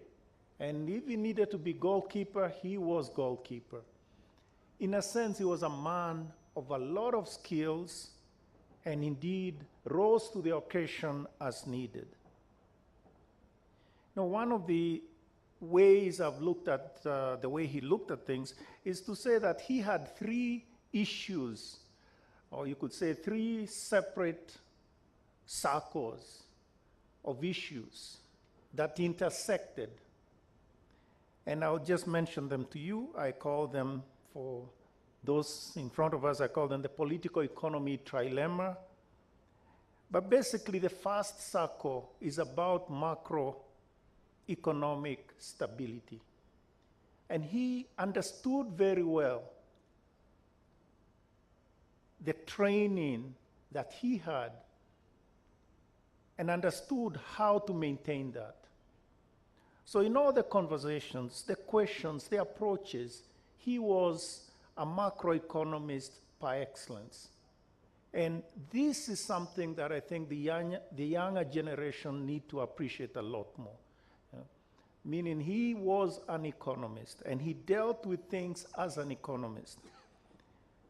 Economic growth, cost of living, all those were things that obviously, as we are told today, we struggled with, and we are struggling with them, but he could see them and discuss them and think through them as an economist. Then there's another circle, which is social stability. So he understood very well, very keen appreciation of society's pain. So for instance, when we talk about cost of living, he did understand the social side of it, meaning what it means for people and livelihoods. Purpose, when you talk about economic growth, things about equitable economic growth, etc. Various interest groups, the conversation about subsidies. It's one thing to say we should remove subsidies, another to first think about the interest groups that are there, and to then manage all that. He had a very keen sense of that. And this is all, we are discussing this with him in sort of behind doors, right? And then there's the third circle, which is what I would call opportunities. And Don, you mentioned it a moment ago. Things, for instance, about our youth. Yeah? What are we going to do about our youth? How are we presenting those opportunities to our people? Because it's not enough to say there's growth. As I have famously said, we cannot eat GDP. You cannot eat GDP. At the end of the day, you need to present opportunities, and not just for the next 2-3 years, but actually sort of for the long term. Those opportunities. So jobs, sectors, agriculture, the meaning of agriculture and where is it taking us, etc. Innovation, inclusion, productivity. All those are things that are in the circle of opportunities. So if you have these three circles, the point is they intersect. And the issue is to hit the place where all three intersect. And this, to me, shows the mastery of the man, because he was able to navigate that very narrow intersection of these things without, in a sense, belaboring his, let's say, economic arguments, or for that matter, coming through like a bleeding heart, social issues, or for that matter, sort of thinking, having a very keen interest as, let's say, the Minister of Industry, et cetera, would have on industrialization, etc. So that's how I sort of place him. But in all this, I learned from him that I have to remain always a central banker. Unfortunately, I only got to know him in his later years when he was a central banker. And so the fact that he was a central banker and really wanted all of us, myself included in my conversation, to remain a central banker, but at the same time, ask the uncomfortable questions as an economist. So he appreciated my training as an economist, and obviously realized that there are benefits to asking those questions according to our training. Now, I'll mention a few things, other lessons, but I think the one lesson I would make is the first one, really. And this took time for me to appreciate. A lot of time, etc. He wasn't always very direct. Yeah, meaning he wouldn't just tell you, do this, do the other, or, even you had a conversation, and I learned a lot from that. I guess often we all want to have quick, like instant coffee answers. Just put in the instant coffee and you have the answers. So the first lesson in all this, really relating to this thing of being a central banker, is that he was very aware of his vulnerabilities, and vulnerabilities also of the central bank, that's BOU. Very aware of those vulnerabilities. He didn't wear them on his sleeve, so maybe to me he would talk a little bit more. But the point is, he was very aware of those vulnerabilities, and at the same time really realized that the one card he would never throw away, is about credibility of the central bank. And he pushed that. And Don, you mentioned this thing about independence. I hate to tell you, that's a kind of an old word, Don, So the thing of credibility of the central bank. And it goes in all sorts of ways, but that is one of the things that really you could see, when you discuss with him various things that in a sense began to encroach on this independence. He would obviously react very strongly like a lion, but at the same time understood that credibility of the central bank and independence of the central bank, if you may, was not something that was to be seen by itself. Of course, there was going to be accountability, et cetera, all that he understood. And to me, that was the first lesson, appreciation of the importance of the credibility, particularly in our economies. It's one thing to talk about credibility of a central bank like the Fed or advanced economies. You talk about G20. It's another to talk about the credibility of our central banks, given the many problems that we face. That was one thing.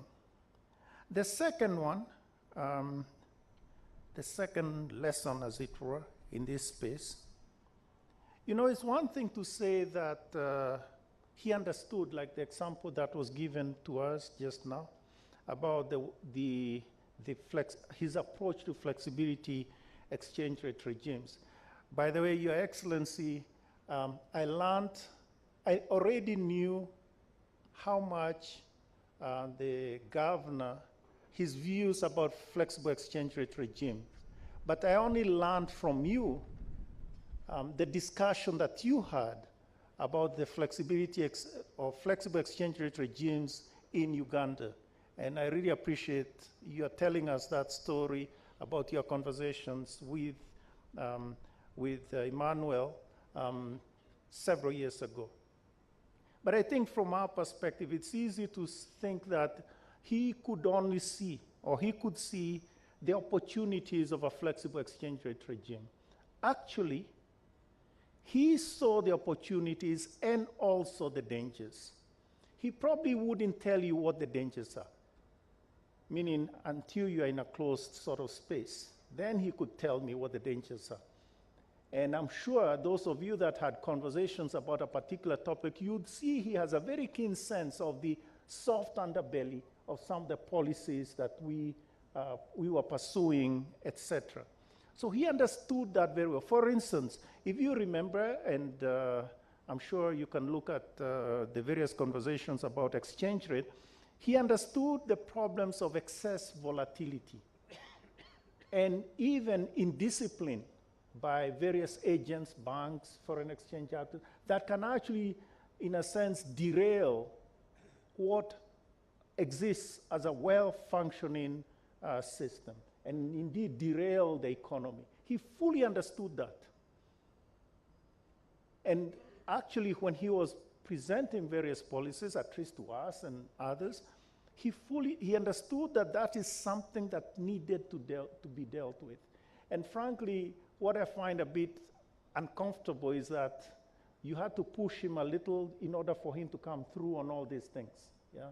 So once you got to, once he understood you and you understood each other, then yes, of course, he would tell you all these things, watch about this, watch that other issue. But it is important to appreciate that even with opportunities, there are dangers. And you need to watch for the dangers. Unfortunately, some of us belong to the school of just looking at the bright side of things. This is the bright side, and don't worry about the dangers. And I think that is something that I learned from him, to be very careful about to be clear about the dangers, and then to deal with them. In effect, in my view, this is a man who was playing chess.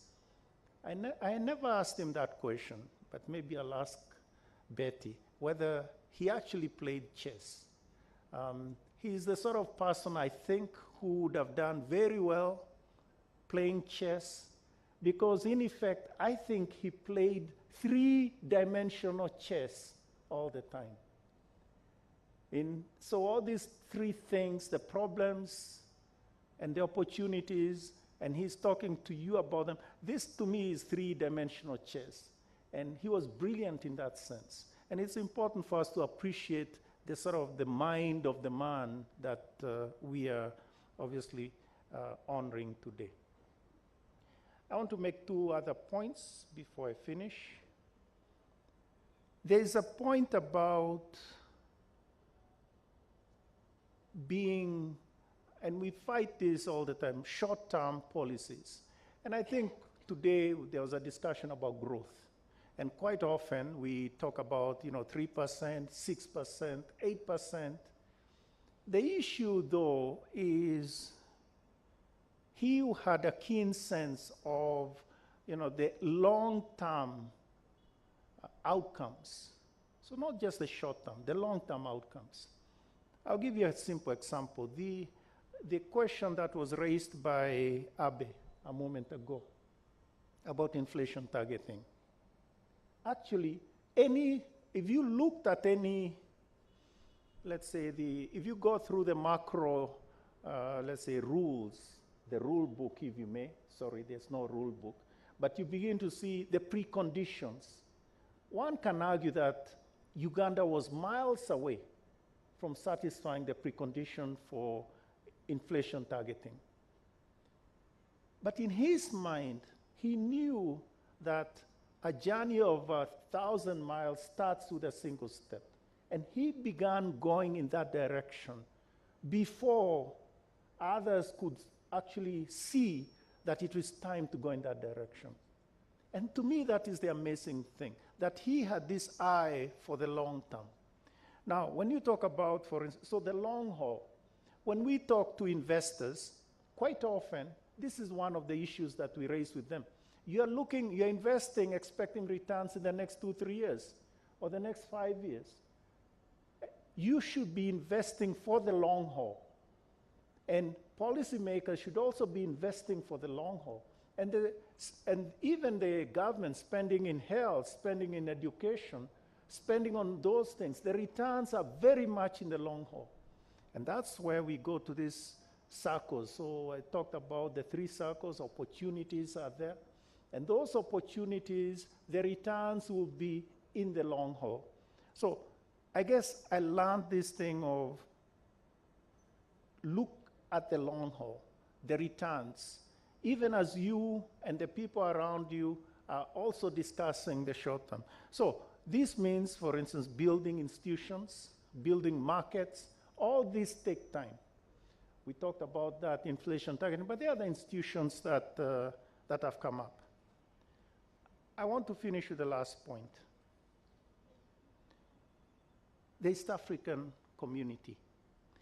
I think everybody in the room, and Your Excellency in particular, appreciate how much of a champion for the East African community our fallen brother was. But he urged us, and I can say this is something that I saw myself, not the table, in the kitchen as it were, right?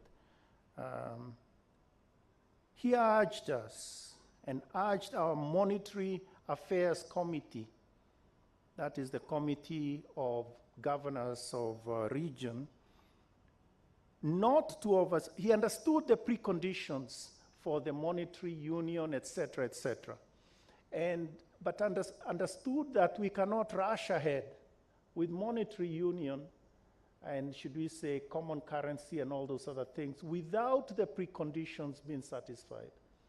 So it meant that today now take the long haul, take the long-term view and really work. And he saw a risk of reversion to trade protectionism.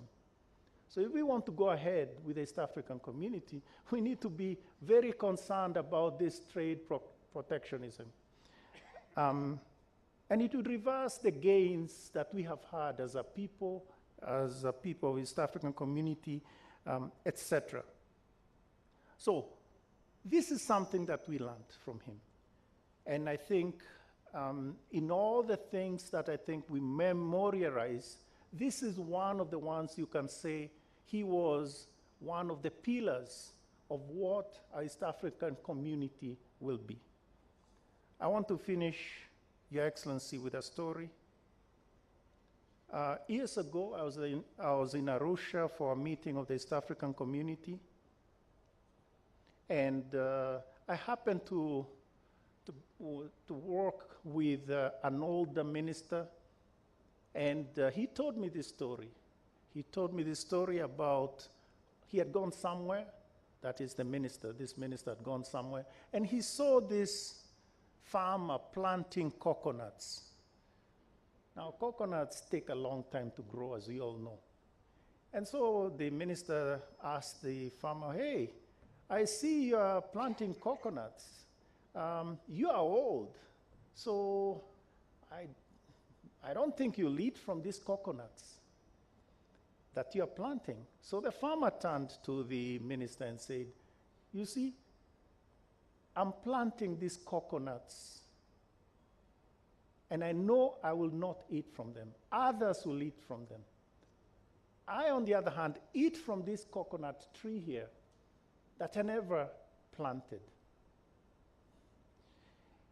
Our late governor planted coconuts. He probably didn't eat, and he didn't eat from those coconuts that he planted. But I, for one, have eaten from those coconuts that he planted. Thank you very much.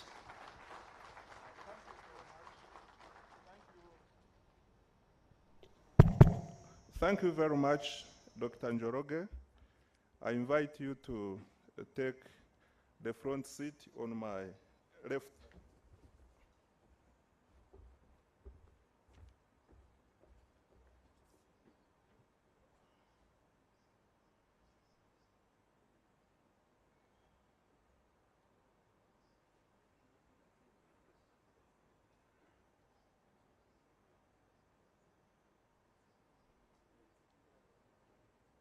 Distinguished guests, join me appreciate our presenter and our dear participants for the job well done.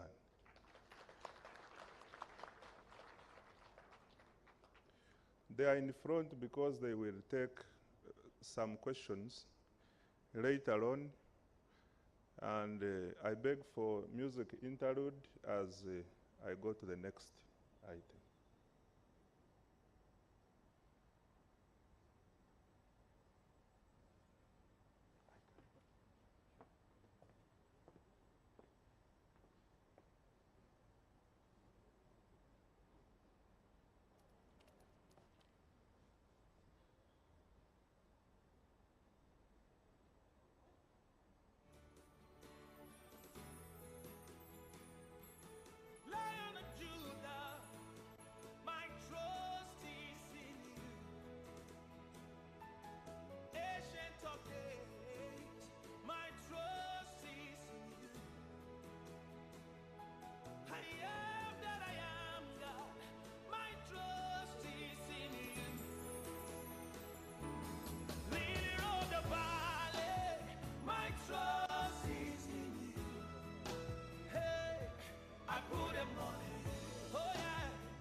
Your love is patient.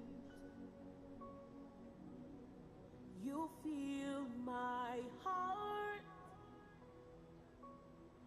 with so much peace and joy. You're amazing. You make my life feel brand new. You're amazing. Ladies and gentlemen, You I want to take the make my opportunity life feel to brand draw your attention to a feedback form that is in the folder on your desks. We ask that if you could kindly complete that, it will help evaluate today's session. All those online, if you can access the QR code, please also fill the feedback form. Thank you very much.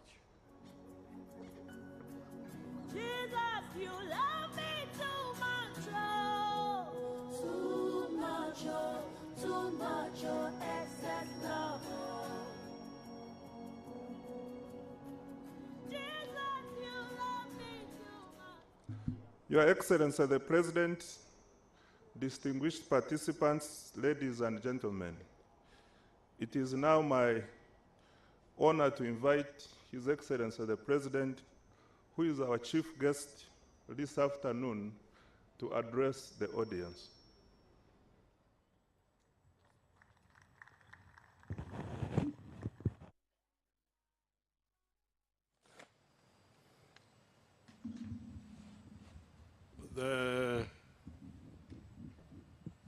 The family of the late Mutebile, the widow and family, Right Honorable Mbabazi, former Prime Minister, our guests, the speakers, and the governor, the deputy governor, and all the friends who are here. Mr. Mutebile was a junior part of our student group of the 1960s.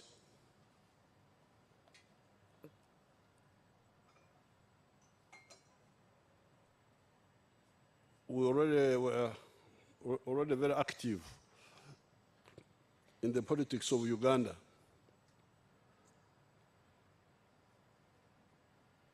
And we were very ambitious regarding what we wanted to be done. Now, later on, I came to learn that he had linked up with the IMF group, who had a certain way of thinking, which in our view was a limited one, but a useful one. Now,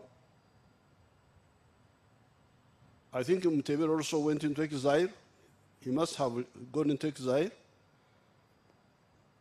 He must have left. I don't think he stayed here.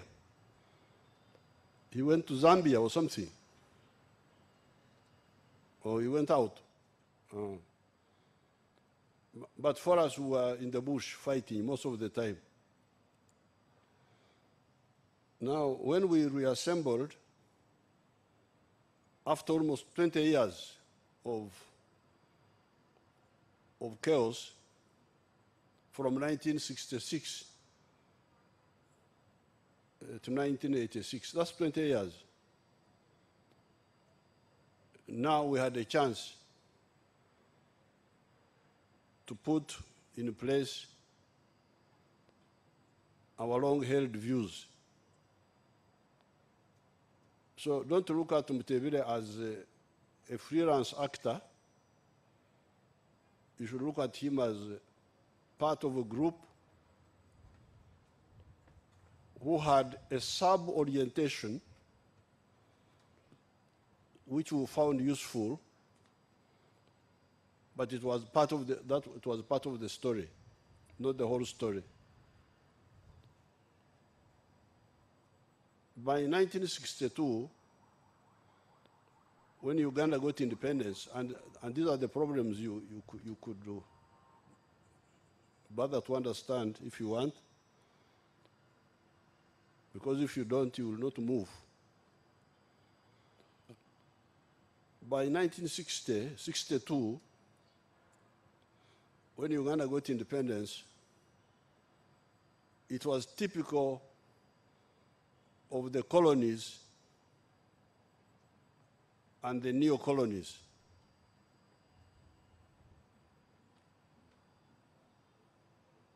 This is where the problem is. All those problems you talk about, social, this, what, they all come from that historical reality, that these countries like Uganda were colonies, and by the time of people like Idi Amin, they were neo-colonies. And these neo-colonies were characterized by what we are calling enclave economies, enclave money economies. You would have the whole economy with a small island of modernity, of money, surrounded by a sea of non-money traditional economy.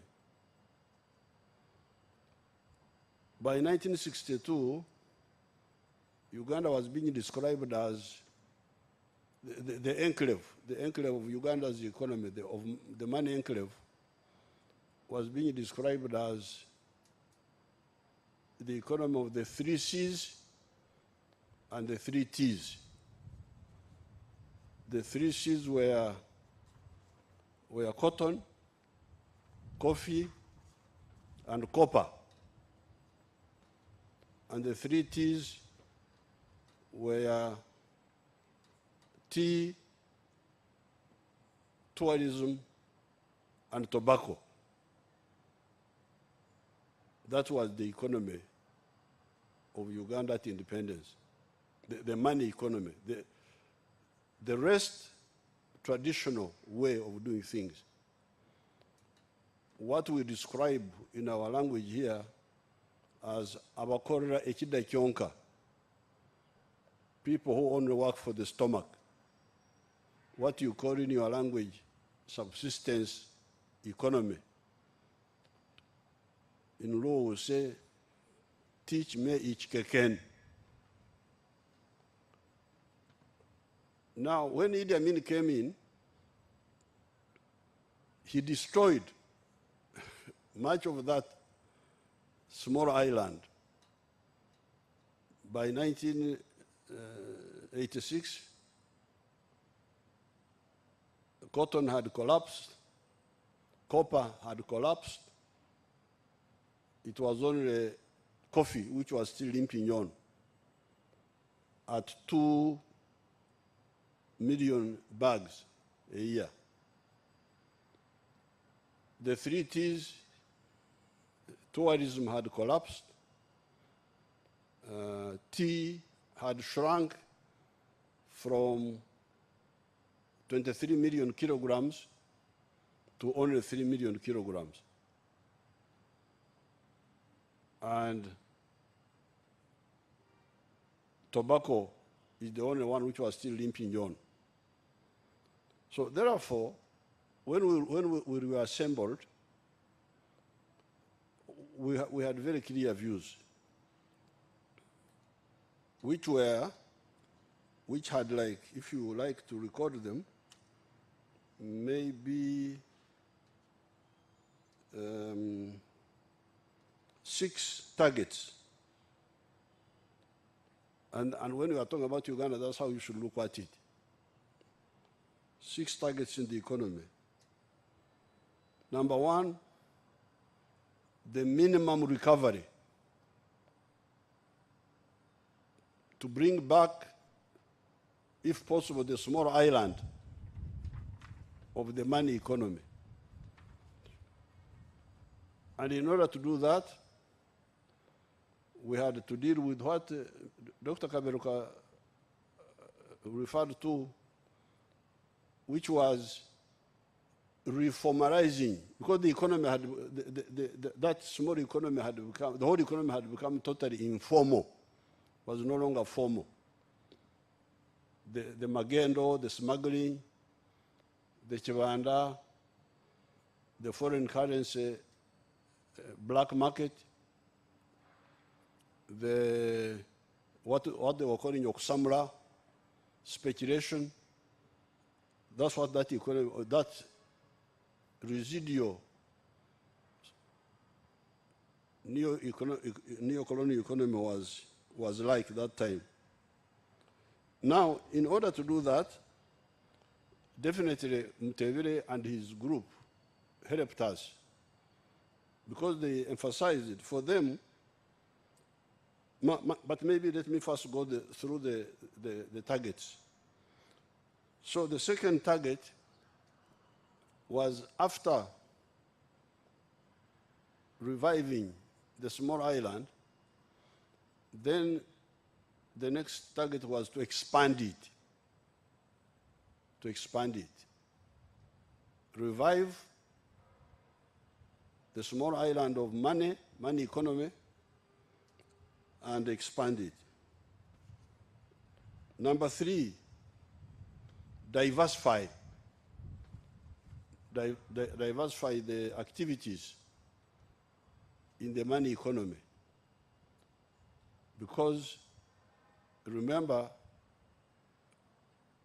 for instance, if you, those three C's and 3 T's, we are being told that these were cash products. Coffee was a cash crop. Cotton was a cash crop. But maize was not a cash crop. It was a food. So for the urban people who sometimes eat maize flour, akawunga, they are to buy it from Kenya. The Kenyan whites who are growing that maize. So in Uganda, maize was not a cash crop. Milk was not a cash crop. Milk was just a food. When you came to the town, you would find powdered milk from Denmark, condensed milk from New Zealand.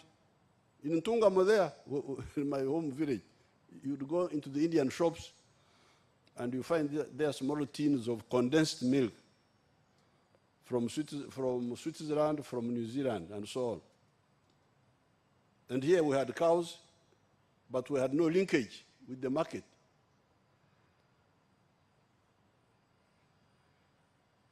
Bananas were not a cash crop. Sugar cane was just for chewing. Just chew and you spit on the road. The fruits were not a cash crop. So therefore, our third target, first of all, restore the island.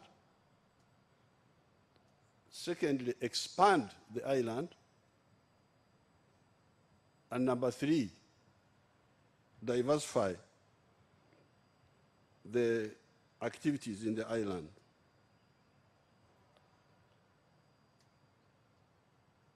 Then number 4, start building a new economy of a new type. Because as you are doing all that, you are reviving education, you are reviving infrastructure, and so on. Then start building an economy of a new type. By, for instance, reviving our educational system and introducing new faculties, which was part of our long-term plan. Like, for instance, at Makerere, there was no food science faculty. We introduced it deliberately because Uganda easily produces those agricultural products. Now, that new faculty which we introduced, and another department which we introduced was the Faculty of Quantitative Economics, or department. I think it is in the economics department. That food science faculty has produced a lot of new innovators who are now creating a new economy for us, not the other one of the traditional cash crops, like the banana project by Dr. Muranga, like all sorts of new food items processed, but from our traditional crops. So the Faculty of Engineering has been able to produce people who have made for us the electric vehicles, electric buses, electric cars. The electric car we are developing now is what we call the Chira vehicle, electric vehicle, which is, Chira is the name of the Nile. That's what we call Nile. Nile is called Chira. That's why the president of South Sudan is called Salva Kiir. Kiir in their language is the same like here. We call it Kira here. For them, they call it Kiir. So this automobile industry, which we are developing, the pathogenic, Dr. Kaberuka was talking about how Africans had to die democratically until they were saved by somebody. Well, it's good, but then people wake up from those experiences. So we are busy developing our vaccines, developing our pharmaceutical industry. So that is the fourth effort, economy based on human intellect and science, not just the other traditional. Then number 5, massive, broad-based value addition. Because part of the problem, if you look at the economies of the third world, especially Africa and Latin America, as somebody was saying, you take, for instance, coffee. The global value of coffee today is $460 billion. 460 billion. Out of that, all the coffee growing countries, all of them, their share is only $27 billion. And Africa's share is 2.5 billion. So you tell me, how can you develop? You produce a product, you get, because for us, when we produce a kilo of coffee here, we get $2 for a kilo of coffee. Somebody roasts it and grinds it and packs it, and he gets $50.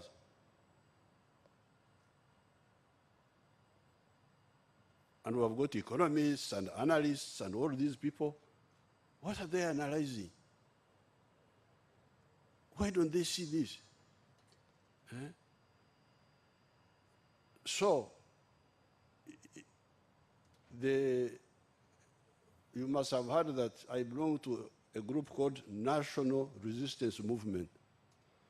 You must have heard that rumor, that this old man belongs to something called National Resistance Movement. So we resist this bankruptcy. that we produce and we get not even 1% of the value of our products. This is madness. So we started with the struggle. I started with the struggle because I'm a cattle keeper. If you have never seen cattle keepers, there's one of them here. As soon as of course I had started when I was a student, trying to wake up those cattle pharaohs who were running up and down with the nomadism. In the 1960s, we tried to settle them down and all that.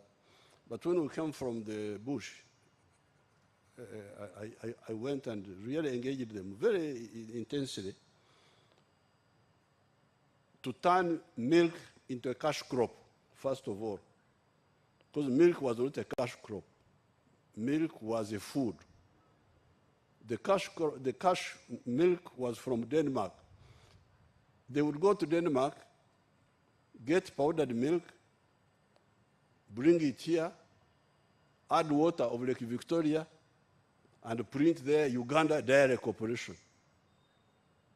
The dairy there was the water, the Ugandan. You can't believe the lack of seriousness. So we mobilized those pharaohs in the cattle corridor, convince them that they can produce the milk, feed the towns here. You should be the ones to produce milk to feed the towns. Because they had cows but no money. Why no money? Because they were not selling what they were producing. So we were able to convince them. They started selling the milk. The government dairy corporation was too small. It was processing 65,000 liters a day. Production was going up. We got private investors from India, from where. Now we have got a huge dairy industry, fully integrated from production to liquid milk, to powdered milk, to ghee, to butter, to all those things. Even sub-products. There's a product called casein, a protein which they use in food formulations, which the US import. These pharaohs are producing it here. So that was the front line on milk. We are engaged on the front line in bananas to add value to the bananas. We are engaged in the front line of the coffee. Coffee, big war to add value to the coffee. Big war. I met, many years ago, I met Nescafe. And is it Nescafe, one of those groups? Nescafe, the other one. There are two of them. They took us to a very cold place called Davos. I don't know why they take people there. I think it is good for them to shiver there. Then I met these fellows there. You fellows, why don't you come in Uganda and add value to our coffee? They say, very sorry, Mr. Museveni. We already have a factory in London. This is the one that is producing for the whole world. If you want, you have to, we cannot help you. They told me off. But we have not given up. We are moving. We are going, we shall add value to our coffee, and we shall get out of that slavery. And cassava, all that line of adding value. Then finally, another front line we had to struggle with is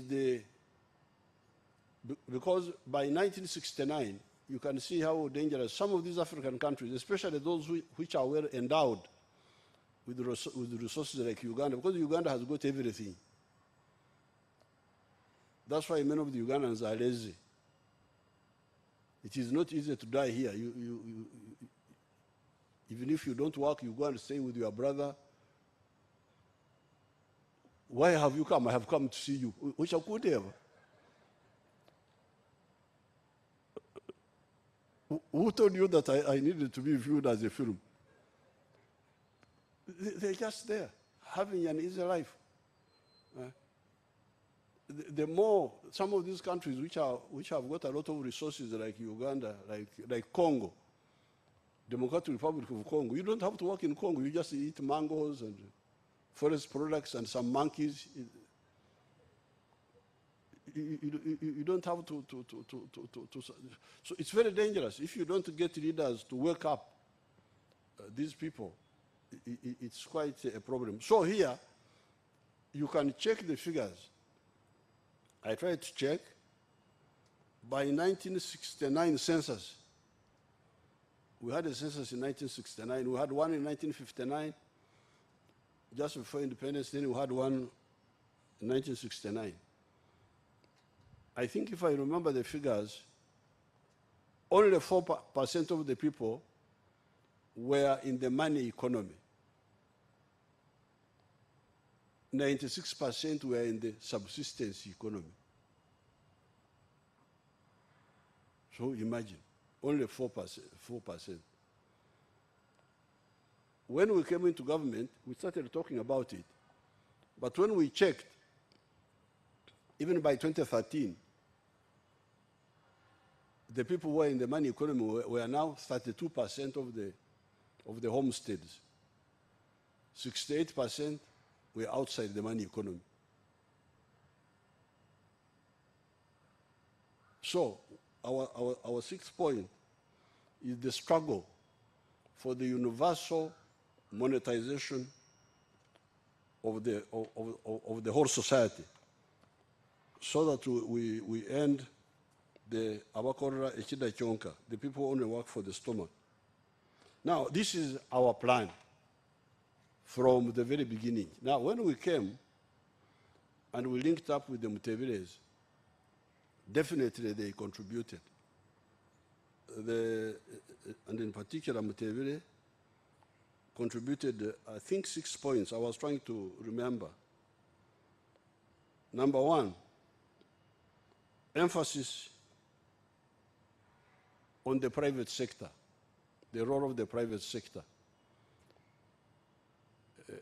I think there were that group of Mutebile, Kasami, Muhakanizi, and a few others. We are not very insisting on the private sector. I would even say committing the sin of idolatry, worshipping idols. They were worshipping the private sector because sometimes they had a war, you know, because I was like an umpire. On one side was Mutebile and that group, and on the other side was Dr. Suruma. You know Suruma? Is he here? Oh, they should stand up and they see you if they know who you are. Now, I was the umpire because I would listen to their arguments and then finally decide to go with this one or the other one. Now, most of the time, I went with the Mutebile group, and I will tell you why. But there is one debate where there was Mutebile and his group on one side, and Dr. Solomon on the other side. I went with the Mutebiles, but later on I regretted. I should have gone with.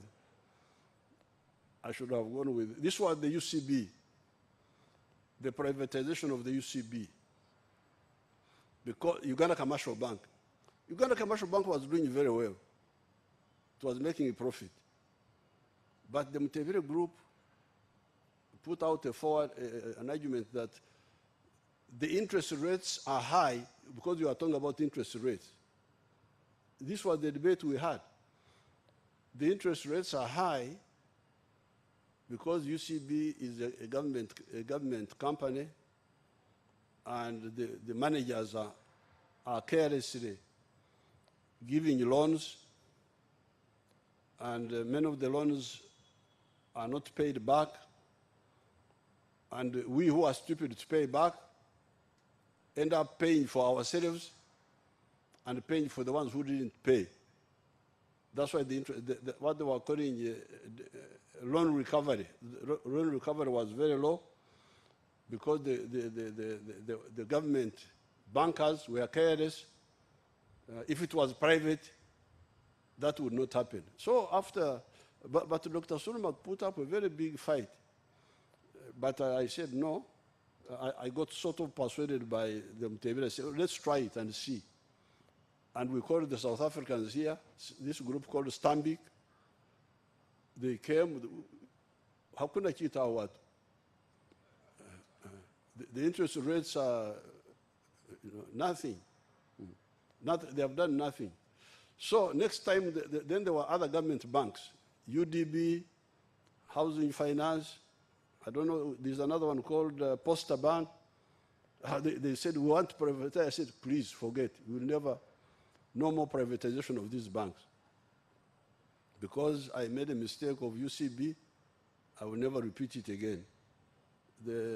And it is the UDB, we are now using to do something, to deal with that problem, which somebody was talking about it. I think it was the Ethiopian who was talking about the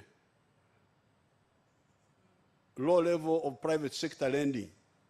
We are using the UDB to solve that.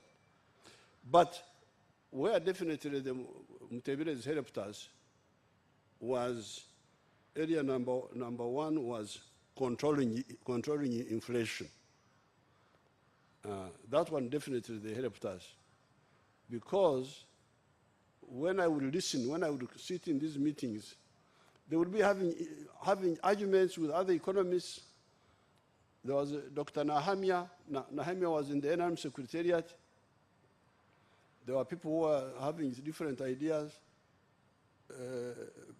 But when they would argue, I would sit there and listen. Like, for instance, the controlling inflation, I even remember my own old economics, that money is the store of value. One of the values of money is the store of value. Now, if you store value and it is losing value every time, every year, it is coming weaker, then how would that economy be attractive? So I got converted, and I really I went with them on that issue of the inflation. Then there was the issue of the exchange rate, allowing the exchange rate to find its own level. Oh, big battle. People arguing this, arguing that. But when I listened carefully, I thought the Mutebiles were correct, because why do you undersell the dollars? If the dollars are worth so much on the black market, then that is their value. So in other words, we transfer the black market from the black market to the banks and the forex bureaus, and it helped the economy. It brought discipline. Then Mutebile advised me on the issue of uniting the Minister of Finance and the Minister of Planning. You remember they used to be separate. There would be Minister of Planning, and some people were arguing that that was good, but Mutebile was able to show me that no, that's not good, because why do you plan when you don't know how much money you have? Why doesn't the one who is having money be the one to plan, because he knows how much money he has? So again, there are already civil wars in these offices. This one saying this, this one saying that. So I went with the Mutebile group there. Then resistance against economic cheap popularity.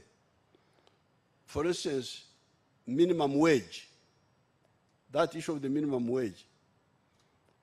The person who warned me against that minimum wage, which was being pushed by the labor unions, by the what, by this group, Mutebile was, they said, look here, people don't have enough jobs. The few who have got jobs, you come and you tell the employers that they must pay so much. What if they can't afford? What will happen? Why don't you concentrate on creating more jobs first? And then the scarcity of jobs is the one which will raise the value of labor. So up to now, we have never agreed on the issue of the minimum wage. And this was a contribution by the Mutebile group. Then there was the issue of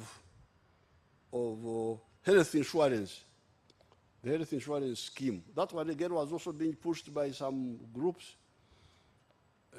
But then when we consulted, because the health insurance groups involves the employer contributing also. Does it not involve that? The employer must also contribute. Is that so or not so? The employer must contribute. So the employer is already contributing for NSSF. You remember this, the NSSF. The employer is still contributing for NSSF. Then you add these other costs. And then you have not dealt with the issue of the cost of transport. Because remember one of the people, I think it was our Ethiopian friend, who talked about Uganda being landlocked. Transport costs are still very high. Electricity costs are still high. Now you add also the cost of all these social programs, NSSF, insurance. How will the employers manage? So we said, okay, it's a good idea, but hold on. So definitely, the Mutebile group helped us with those tactics of implementing our long-term program. But where I needed to caution you, the IMF group, is I pointed out to Mutebile, you are talking of the private sector-led growth. That if you maintain macroeconomic stability, then the private sector will be encouraged to invest, and you will get growth. Yes, some of the people in the towns may respond positively. But Mr. Kaguta, my father, is he part of the private sector? Because I told Mutebile, Mr. Kaguta is not part of the private sector. He's part of the traditional sector, the pre-money system of Africa. People who just grow food and eat it. The people who are talked about by Adam Smith in his book of 1776. Somebody who grows his own food, builds his own house. If you go to some parts of Uganda, you'll find people who are building their own houses. They don't hire people to build houses for them. They carry their own water from the well. They don't have to pay this group of NSF, what do you call it, national water. They look for their own firewood. They are self-sufficient at a pre-capitalist level. And we are telling you that these were 96% in 1969, and even as recently as 2013, they were still 68% of the population. So how do you get these people from the pre-money system to the system of money? I found the IMF group really deficient in that. So that's why we had now to use political mobilization. I don't know what you would call them in your language. Would you call them socio-economic reforms, where you go out deliberately to persuade these people to come in the money economy. That's why in 2013, having tried many things, I tried Minister of Agriculture, they didn't do anything. I tried, there was Ntandikwa, Minister of Finance, they didn't do anything. So 2013, I had to involve the UPDA, the army. We created a group called Operation Wealth Creation by the soldiers. And these are the people who went out under our command to persuade people to join the money economy. Take free seedlings of coffee, take free gifts of this, and you have seen what has happened. I hear now, because of that intervention of 2013, for the first time, the people in the money economy in Uganda are now 61%, while the people who are still in the non-money economy are 39%. They are still there, asleep, not bothered. We are struggling with them. Now we have started this PDM, Parish Development Model. We shall see what will happen. So therefore, there, I found the IMF group really having some issue. Of course, Uganda is not typical. Some of the other countries had different experiences. They were, in the colonial times, there were mining and so on, mining economies, plantation economies. But a country like Uganda, maybe some of the other countries, you need to do more than using the macroeconomic tools to make people wake up and become part of the money economy. So therefore,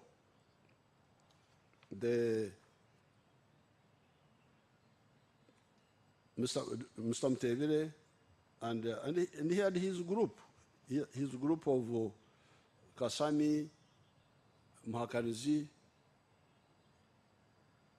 There are others, I think, who are still in the ministry.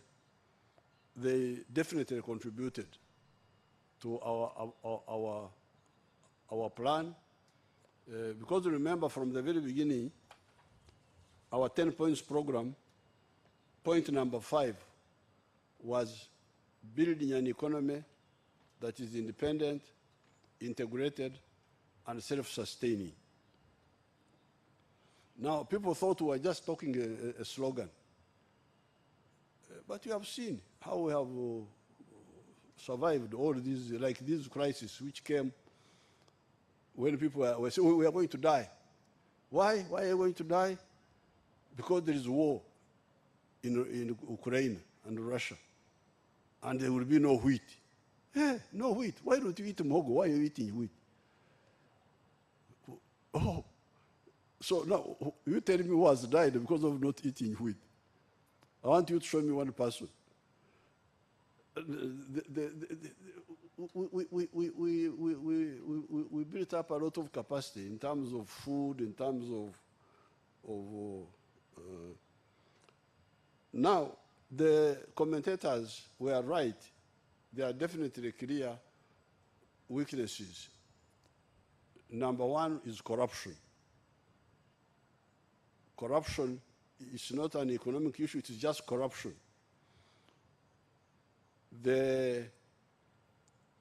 What the speakers were talking about, the low tax GDP ratio of 13%, what 14%, is really due to the corruption in the Ministry of Finance and in the URA, although we have changed, but there is a problem there.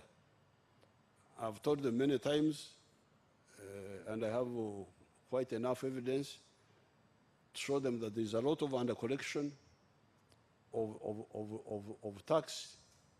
In the IMF person was correct All these new buildings, which are real estate, there's a lot of under collection of revenue. It is the corruption in the Ministry of Finance. And some of those people who were under Mutebile were not as clean as Mutebile was. They were there doing bad things. But we are struggling with them. There's a lot of under collection in the telephone companies. They are under declaring. They make many telephone calls, very few are declared. And there's a big war going on there, how to detect.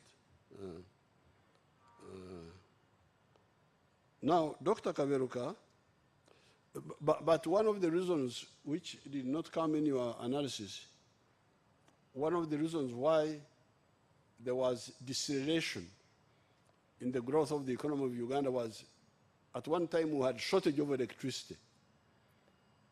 From 2005, because democracy, parliament wanted to build new dams. One of them was Ujagari. I negotiated with there was an American group which I had met with the Christian groups in USA called American Energy something. We agreed on how to build Ujagari. Then when it went to Parliament, it was stopped democratically, Parliament, democracy. So we lost time. And by the time by 2005, we started load shedding. That, you should assess how much that derailed us. Now we have caught up, we have got a bit more electricity now. New dams, Bujagari was eventually built, but more expensively. We have built these other new ones, Isimba, Karuma, the other smaller ones. But we lost time there, and I don't know how it impacted. They can check how it impacted the rate of growth. But it will pick up. It will pick up. Recently, we had this problem of corona. It will pick up. The real war now we are having is corruption. Corruption is the real war because they delay investors, they do this, they do that. Now, finally, the CFTA, which Dr. Kaberuka talked about, that's a real, I totally agree with Dr. Kaberuka. Stop looking at this sub-Saharan Africa because there's no logic in that. Because actually there's more complementarity between Sub-Sahara and North Africa. Because North Africa needs what we have. We have what they don't have. We have crops, we have agricultural products, we have all sorts of things which they don't have. So there should be more complementarity. It should be planning for the whole of Africa and even the Middle East. We are relating very well now with the UAE. They come here, they find that they need a lot of things from here which they don't have. So I totally agree that the CFTA should be emphasized more. So, therefore, in conclusion, Mutebile was definitely a very useful ally, a very useful member of the resistance movement, because he was part of the resistance movement. From the student days, he was with the Mbabazis together. They were the same group, with the Rugundas. He was not so much involved in the political organization, but he was a friendly force on the side of the economy. Now, when we came, he definitely helped us on to summarize where he himself and his group, but led by him, where they helped us was number one, emphasis on the private sector. because in many cases it worked well.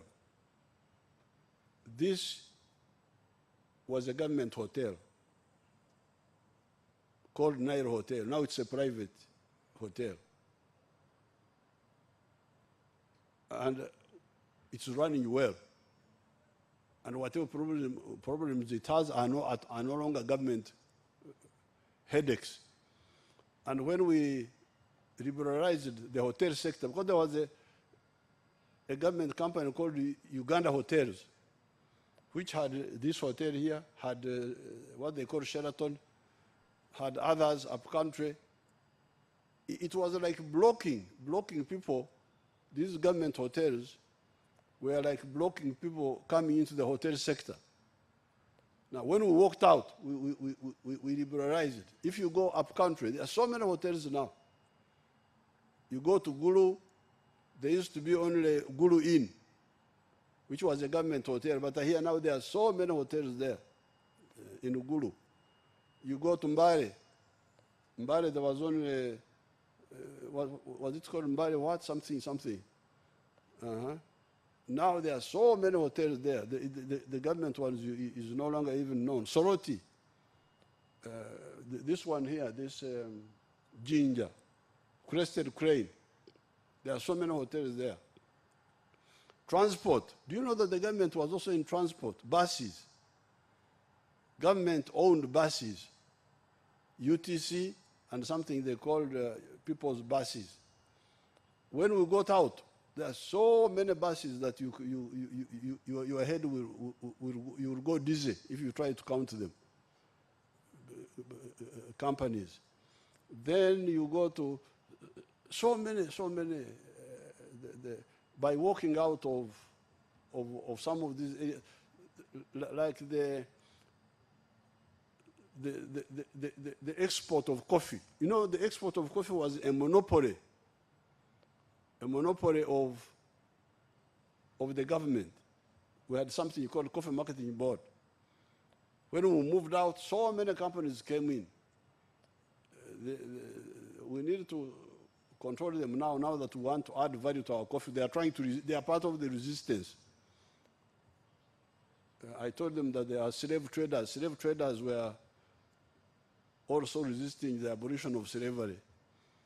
So we shall sort it out. But many people, many players came in the coffee and cotton lint. So the liberalization in many cases brought efficiency. That was their we were not against, but their emphasis was useful, except in the case of the UCB. I think here we should have listened to Lenin, because Lenin said you can, they are what he called the commanding heights. The commanding heights of the economy could remain in government hands. Controlling inflation, definitely they helped us there for sure. Resistance against economic cheap popularity, minimum wage, subsidies, these subsidies which people are pushing, health insurance, cautious about it, uniting Minister of Finance and Planning, and especially allowing the Uganda shilling to float.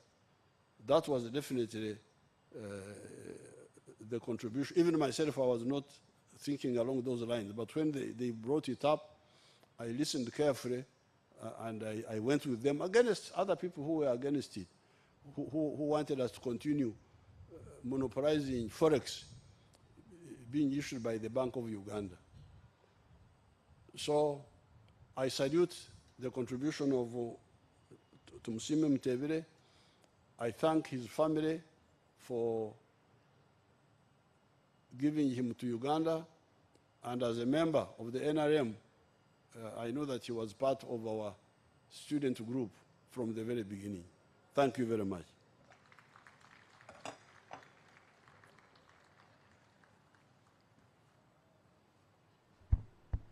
Thank you very much, Your Excellency.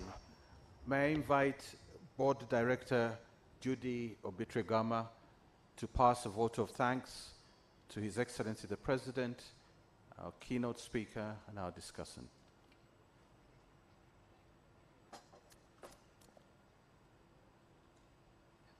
Thank you. Your Excellency, President Yoweri Kaguta Museveni, I will stand on the protocol that was earlier set by Henry Rugamba, our Master of Ceremonies. Good evening, distinguished ladies and gentlemen. Over the past few hours, my knowledge of the contribution made by Professor EMMANUEL TUMUSIIME MUTEBILE to the practical application of economics has been enhanced through the presentations, discussions, and remarks that have been shared with us. I am certain that you have all listened attentively to the interesting and powerful discussions and enriched your minds. On behalf of Bank of Uganda, I would like to extend our gratitude to each and every one of you for joining us both physically and virtually for the EMMANUEL TUMUSIIME MUTEBILE Memorial Lecture. We thank our chief guest, His Excellency Yoweri Kaguta Museveni, for the incisive remarks that gave us an even better appreciation of our departed governor. To the guest speaker and the discussants that had insightful knowledge about Professor TUMUSIIME MUTEBILE's work and personal life, we thank you for your valuable presentations and discussions. This memorial lecture has been, in my view, a success. Not only because we had distinguished delegates, nor because we had an engaging thematic sessions, but because we have been able to accentuate Professor TUMUSIIME MUTEBILE's illustrious public service career and celebrate his legacy. And so we thank you. While this memorial lecture is ending, Professor Mutebile's legacy will live on. To all of us who have had the opportunity to be part of this historic lecture on what would have been Professor TUMUSIIME MUTEBILE's 74th birthday, may we resolve to emulate his achievements and translate our efforts into policies, programs, and actions that will build our nations and strengthen the regional economic communities to deliver socio-economic transformation in our countries and the region. I would like to conclude my remarks with a famous quote from John F. Kennedy's inaugural address. Ask not what your country can do for you. Ask what you can do for your country. Distinguished ladies and gentlemen, Professor TUMUSIIME MUTEBILE did not ask what his country could do for him. He asked what he could do for his country, and as you have heard, he delivered. May his legacy speak to and inspire each one of us. I thank you, and I wish you a very pleasant evening.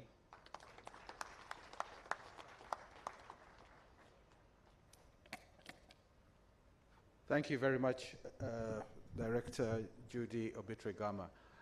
In a few moments, we will have our closing anthems, but I just would like to say there will be some group photographs. His Excellency will be joined by our panelists, accompanied by the Honorable Minister, the Deputy Governor, Mrs. Mutebile, David Mutebile, and Right Honorable Amama Mbabazi for the first photograph. The second one, the family of Mr. Mutebile will join the panelists who will already be there. And the third photograph, would like to invite the Honorable Ministers and the board and the PS.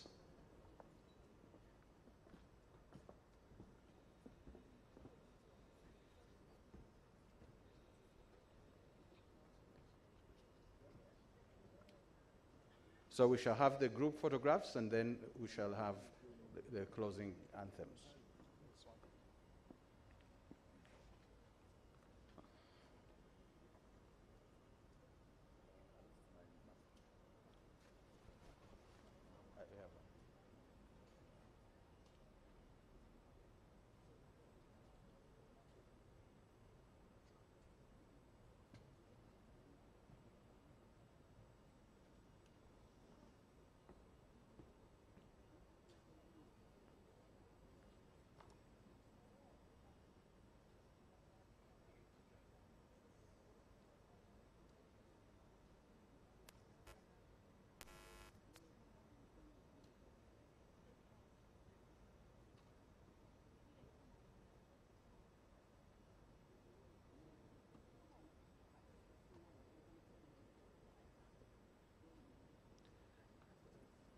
This first photograph, as you can see, is His Excellency with our distinguished panel and Mrs. Mutebile, the Right Honorable.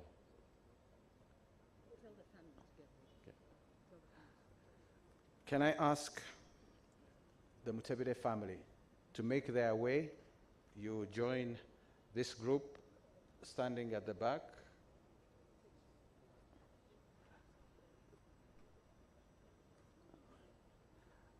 So Mutebile family, you stand behind. This panel will stay seated right through all the photographs. So if you could make your way at the back.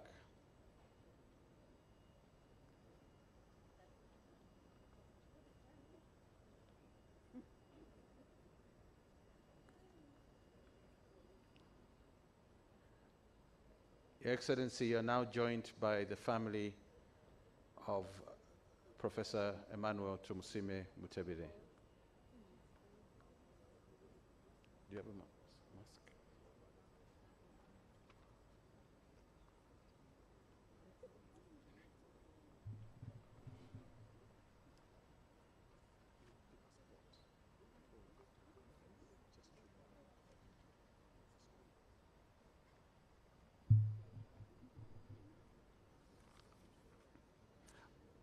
Our last photograph, I'd like to invite the honorable ministers who are present here, the board members, the PS, ST.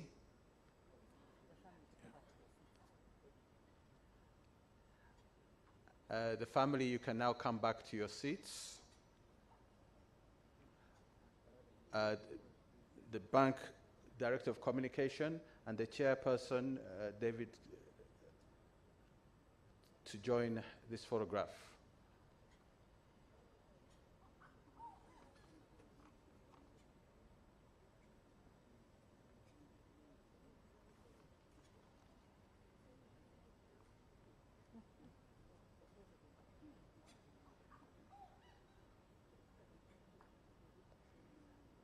We just have the Director of Communication and the chairperson of the organizing committee, who is also the head of internal audit at the bank, David Kaliango.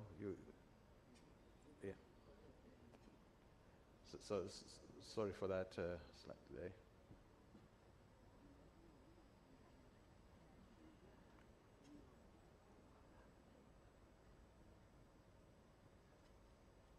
Thank you very much. I'm going to request Your Excellency and the distinguished guests with you to be upstanding where you are for the national anthem. We begin with the anthem of the East African states and then the national anthem of Uganda. Thank you.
Thank you very much, Your Excellency, for the generosity of your time and your kind words in memory and in honor of Professor EMMANUEL TUMUSIIME MUTEBILE.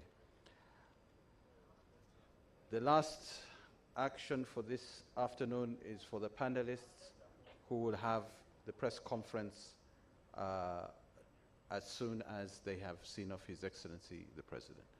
So once again, kindly invite your applause as His Excellency leaves us. Thank you.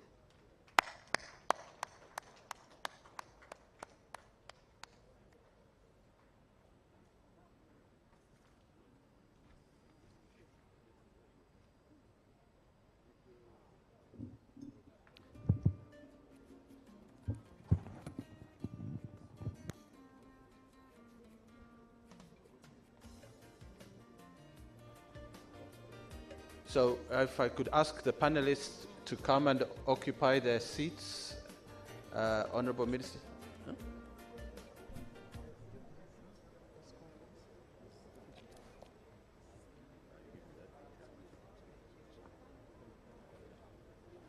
Let me call him down. Let me call him. But why?